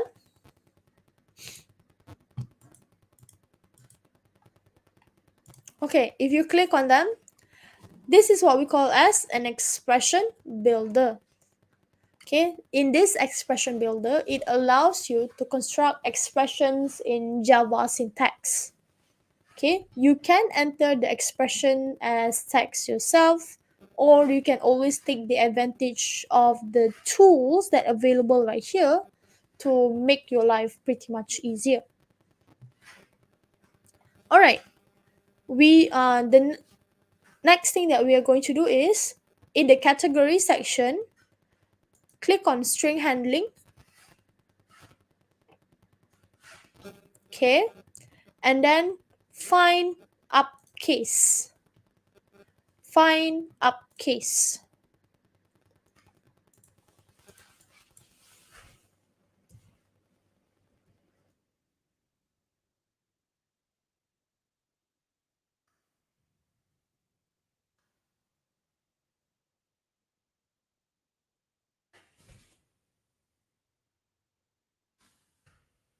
Okay, string handling uppercase. Okay, double click on uppercase. Okay, double click on uppercase. So now you should be able to see on your expression window, you should be able to have an additional argument that says string handling dot uppercase quote hello inside it. So in the hello, in the in the in the column, okay, in the column hello, remove them and put row 1 dot state inside it. So the final expression should look something like this. Let me just do this.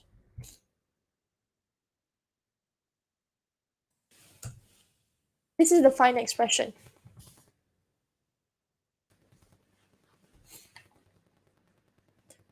Okay, click on OK. So everything should be good. Click on OK. Then just do final checking. Okay, everything should be good. Click on apply at the bottom right, or you can also click on OK. These two are pretty much the same. Click on OK. Again, would you like to propagate the changes? Click on yes. So now we have done configuring the first two component. Let's configure the remaining component. So on the T file output delimited. Okay, first thing first that we are going to configure is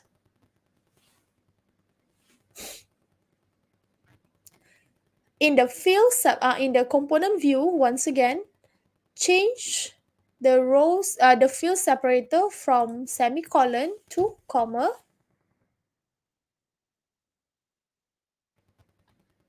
and click on the include header in the checkbox to make sure the column names will be included in the first row of the output file. And then in the schema option, click on the edit schema button. Okay, we have to make sure the schema of the component match the exact same schema inside the tmap. Okay, so we don't have no changes that is made here. Everything should be good. So now we are basically ready to run the job. Click on go to the run view, click on run job.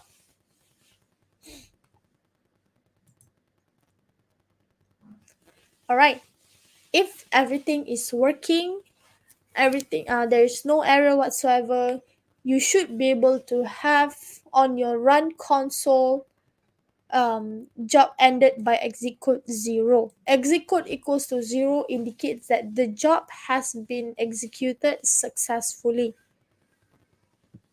Okay, however, just because we saw exit code equals to 0 and the job has been executed successfully does not mean the job is correct.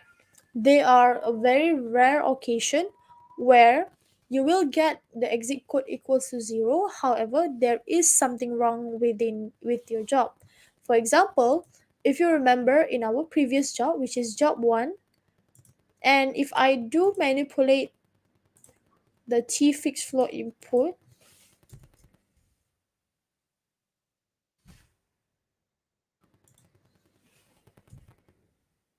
okay, if I do manipulate the T fixed flow input, if I run them, okay, if you notice, there's an error here.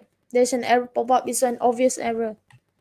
If I click on OK, my exit code in the run console is still equals to 0.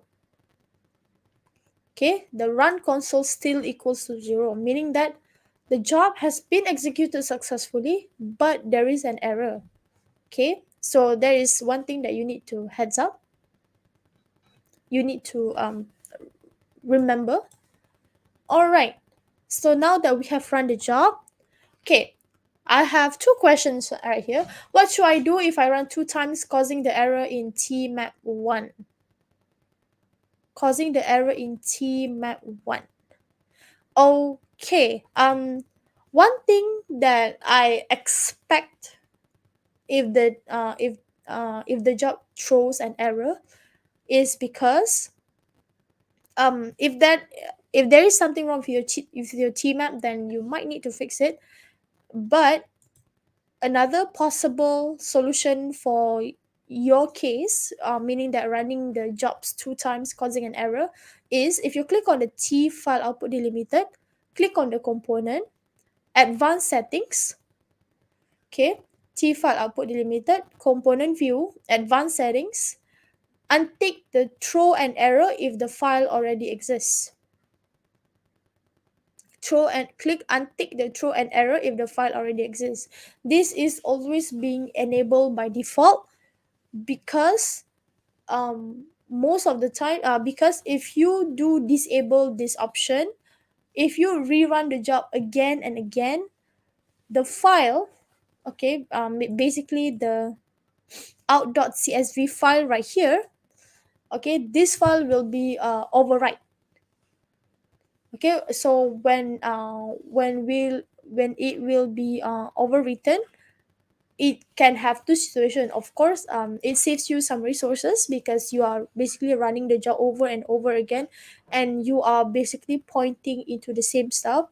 But in other situation, it could be very risky, mainly because again the same situation, the data inside it is being overwritten. So let's say if you are constantly in the need of the real-time data, so having the data to be overwritten over again and again is not exactly a very smart move.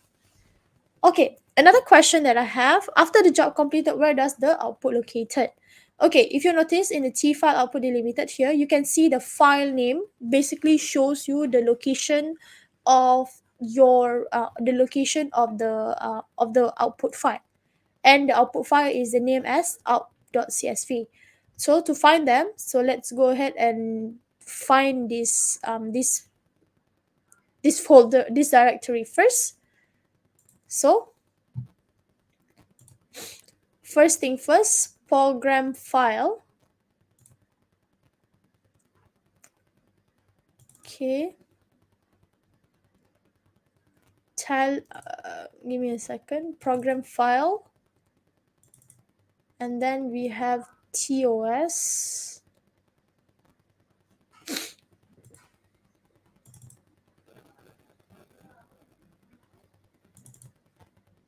Okay, we have studio, we have workspace. Okay, so first thing first, program file, TOS underscore DI, studio, and then we have workspace, and then we have out.csv. Of course, another thing that you can do is you could actually change the location of the file itself. So if you could do something like this, desktop,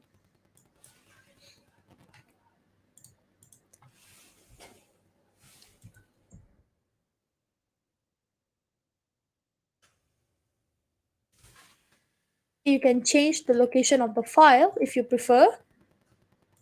Click on open. Okay, so another thing on Talend Studio version 8 that I noticed, by default you were unable to force Talend to create a new file if there is no file being mentioned right here.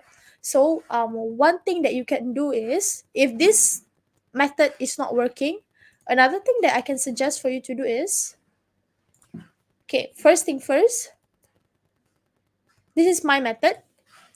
Copy the directory location for the input file, because well, this one is up to you. You can of course put into a different directory, but for my case, because I want to find the file even more easier, so I will put the output file same as the location for the input file, and then I will change the name for the output file.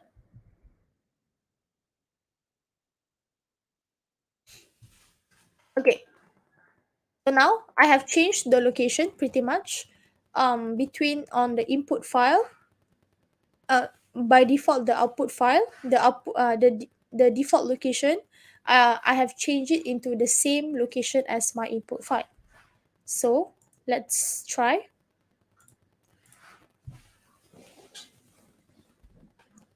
Okay, so now I should be able to find out.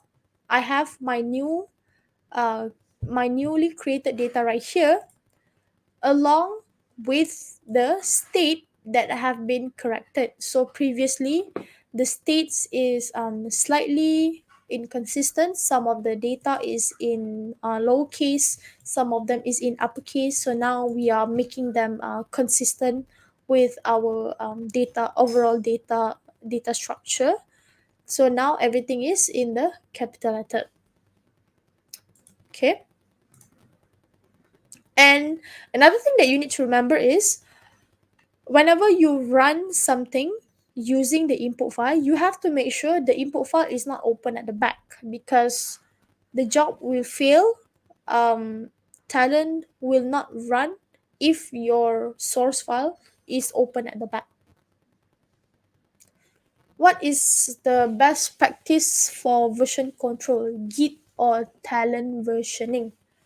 For this case, it's getting a little bit too specific too, but because I know the answer, so I can try and help this one. In my opinion, in my personal honest opinion, it's better to use Git version control instead of Talend versioning, because Talend versioning is the overall the process is pretty much the same, but I still prefer Git versioning compared to Talend versioning, because Talend versioning you have to do them right here. So when you do them inside the tools itself, in very very rare cases, you will end up forgetting on updating the versioning itself. So it's going to be very messy. But for Git, of course, it's the other way around. Sometimes you can automatically do it, so it's slightly more consistent there. And of once you have done the version control in the Git, if you transfer them through Talend will actually follow exactly on the Git itself. Okay, all right. So back to where I was saying just now on the exit code equals to 0. Another thing that you want to identify whether your job is working or not is, of course, you you can identify through the job itself. So for example, for this job at least, why I cannot find the output CSV from the stated output location in the T file output delimited one. Cannot find the output CSV from the, oh, meaning that you cannot find the default file name for output file that is being put in the T file output delimited. Okay, can you still is your job running good? Is your job running well? If your job is running well, okay, one thing that I would suggest is change the path file for your T file output delimited. I would suggest right now, for the sake of the workshop, I would suggest change the path file to be the same as the input file path file. Okay, okay, that's that. Another thing that I would suggest is, again, use the same path file for input and the output. The only difference is you have to change the file name. That's it. Don't forget to change the file name, because if you forget to change the file name, they will rewrite this file. So if you end up accidentally rewrite this file, you need to re-download the cast.csv file from the drive again. Okay, another thing that you can check is, you can check in the job, you will be able to see the data flow for each from one row to from one component to another. If you notice, we have 100 rows, 100 rows. So inside the customer files, we do have 100 rows. Okay, so this is also another easier method for you to identify whether all of the data inside your input file or inside your source file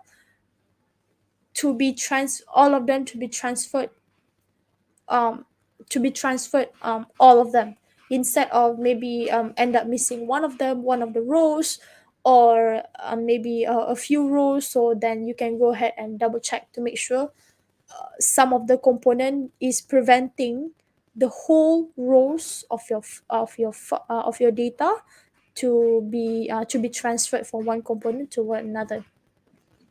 My job does not show the 100 row word.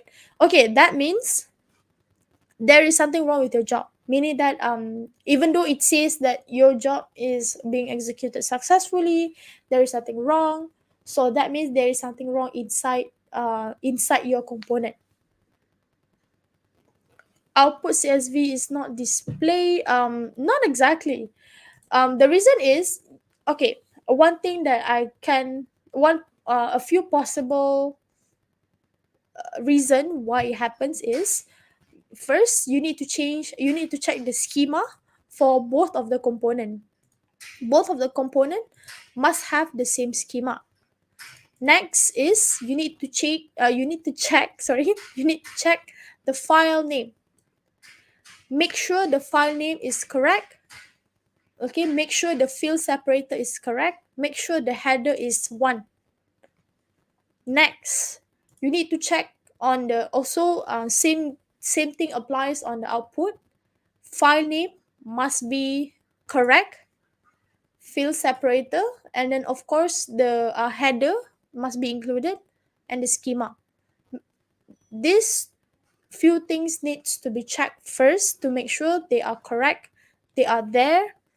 And if you accidentally have the same file name for both of these component, that is the reason why there is no data being displayed, because the data in the cast.csv is being rewritten for uh, this output file.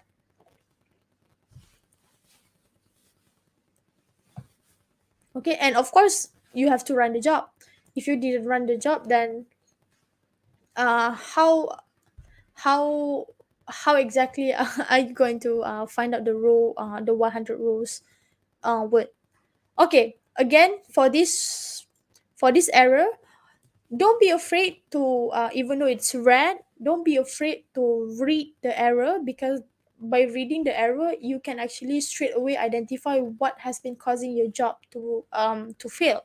So for now, it says here states cap is already exists. If I want to overwrite the file, I need to untick the true and error if it's already exists. So once again, click on the output component, advanced settings, and then untick this. So if I run this again, so everything should be fine. Okay. Okay. So just now, when importing the input file is a bit of a hassle, because you need to you need to identify the schema one by one manually. So when you need to identify them manually, it can be yeah, it can be very pretty much very tedious at some time in the long run, and it can be very it can be very prone towards human error, because you are basically identifying them one by one. So if you have, let's say, thousands of columns, then you're not going to have a fun time declaring them. You're not going to have a fun time identifying them one by one, because, well, they have thousands of them. It's going to be a bit of a hassle. So another method, that the easy method that you can use to identify your schema automatically, is with the help of metadata. So metadata, there are a lot of stuff that you can do here, not just declaring your schema. You can also establish your DB connection right here, and also declaring some generic schemas. If you have the schema, you don't want to rewrite them over and over again, you can also do them right here. But for now, we want we want to import the input file without having the need to identify the schema one by one. How exactly we can do that? Metadata in the repository, choose file delimited. Right click at file delimited, create file delimited. Okay, so let's give it a name.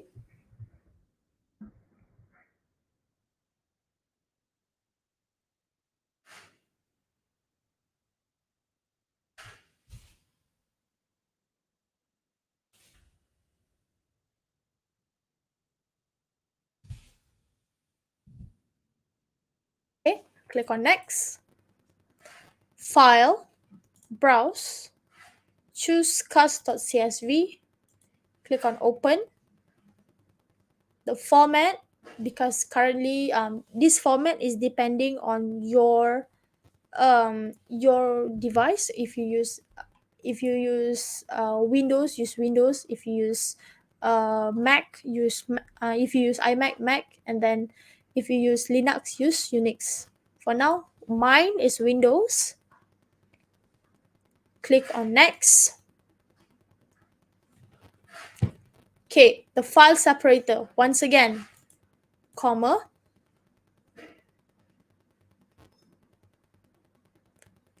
Yes. The video will be available right after, even if the live session ends. Okay. And then set heading row as column name. Okay. And then refresh preview. Okay, so now everything looks exactly how we want them to be. Okay, exactly as we want them to be. So click on next.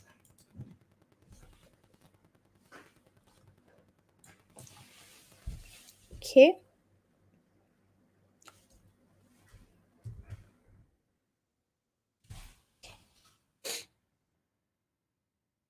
All right. So the description of the schema again, Talend has automatically identified each of the schema automatically. First, last, number, street, city, state, along with the type. Okay, so this data type, unless you know what you're doing, then you can change the data type however do you prefer. You can change that. But if you have no idea, if you don't want to risk it, or maybe you just you maybe you have no idea, you have you don't want to risk it, or you just have no idea what to put for the data type, I would suggest leave it by default. Okay, but because just now we basically know what we're doing, okay, everything, every single data type for customer data is string, so we can just straight away change the data type to string. Also the length, again, if you have no idea what you're doing, just leave it by default. But if you know what you're doing, you can change it however you prefer. Okay, but for now let me just leave it by default. We'll see what happens. um Disclaimer, nothing happens. Again, this is automatically identified by Talend unless it is being requested by client, or it is requested by your boss to change the length for the data, for the names. Then you can change that. If not, you just leave it as it was. Click on finish. Okay, let's create a new job to identify, to find out how what is the result.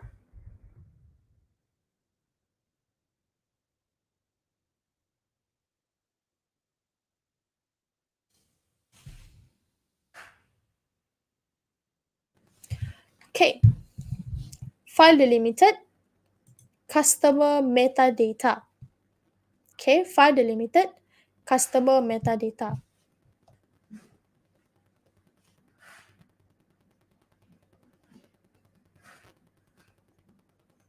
Okay, click on the expanding arrow once more. Okay, click on the expanding arrow once more, and then customer, drag and drop to the designer. Okay,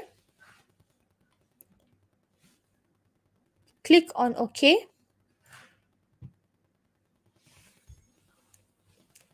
So now the component is pretty much the same as the one that we have imported manually just now. If you click on the customer,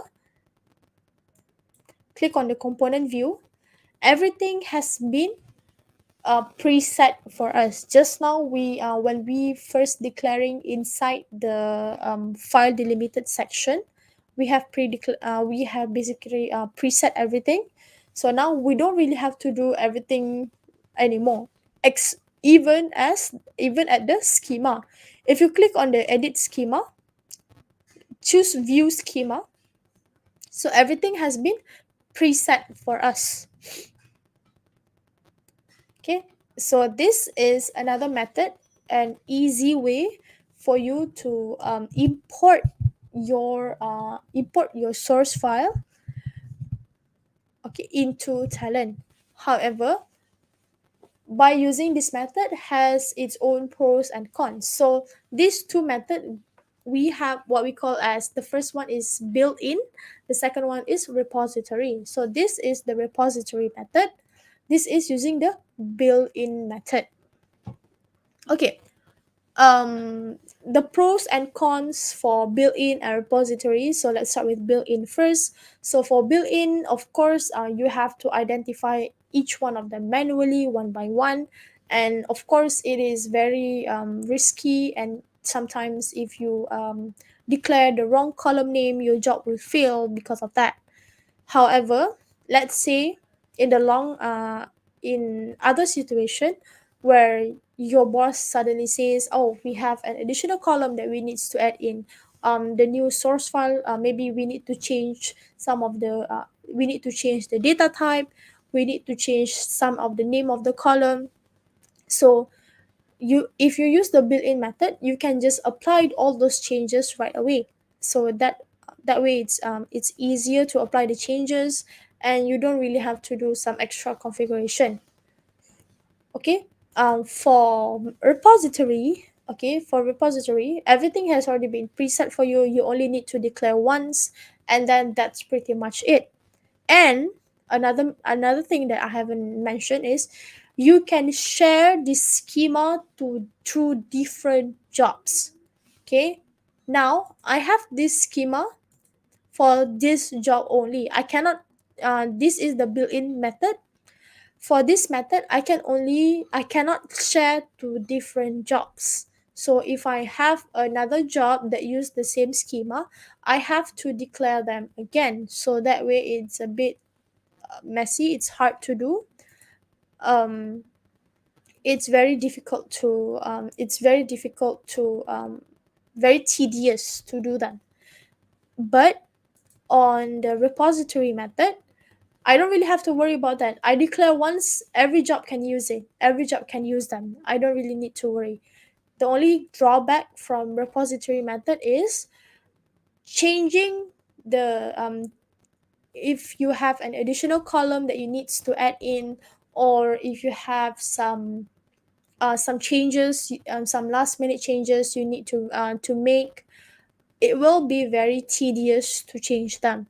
It's not impossible to change, you can change them, but it will be very tedious, and you cannot every time you do some changes in the schema, everything will be revert back to the built-in method. So when it is being revert back to the built-in method, every single thing is going to be meaning that any other changes that you apply after this will only apply to this job only. It won't apply to other jobs. So when it doesn't apply to other jobs, you need to add them one by one. Again, very tedious. So you might ask me which is the better one, with a built-in and repository. It depends on the situation. This is the classic answer, but it's the most effective one. It depends on the situation, depends on how capable you are in creating a new schema, and of course at the same time, whether you are willing also of course at the same time is you have to think of the most effective method, and not effective and less time wasting method to apply for each of the job. Okay. Okay. So it's already 12:25. I think that's pretty much it for me for today. Is there any question that you would like to ask? Again, the detailed question, I think it will be better if we answer them through emails. But for more general a question that involves everything that we have learned for the past 2.5 hours, you can ask that. But the detailed one, it would better if you ask them in emails. So any questions so far? this recording is you can actually view this recording even after the live stream ends. It will always be available in our channel.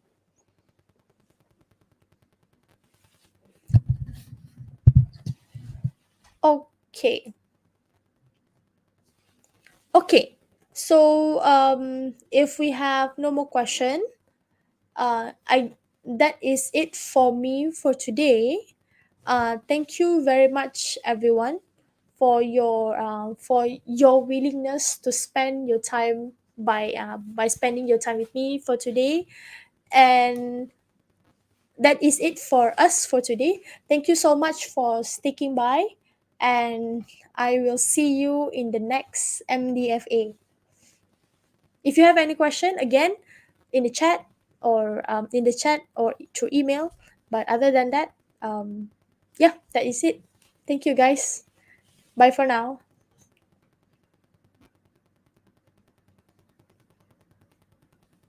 Bye bye.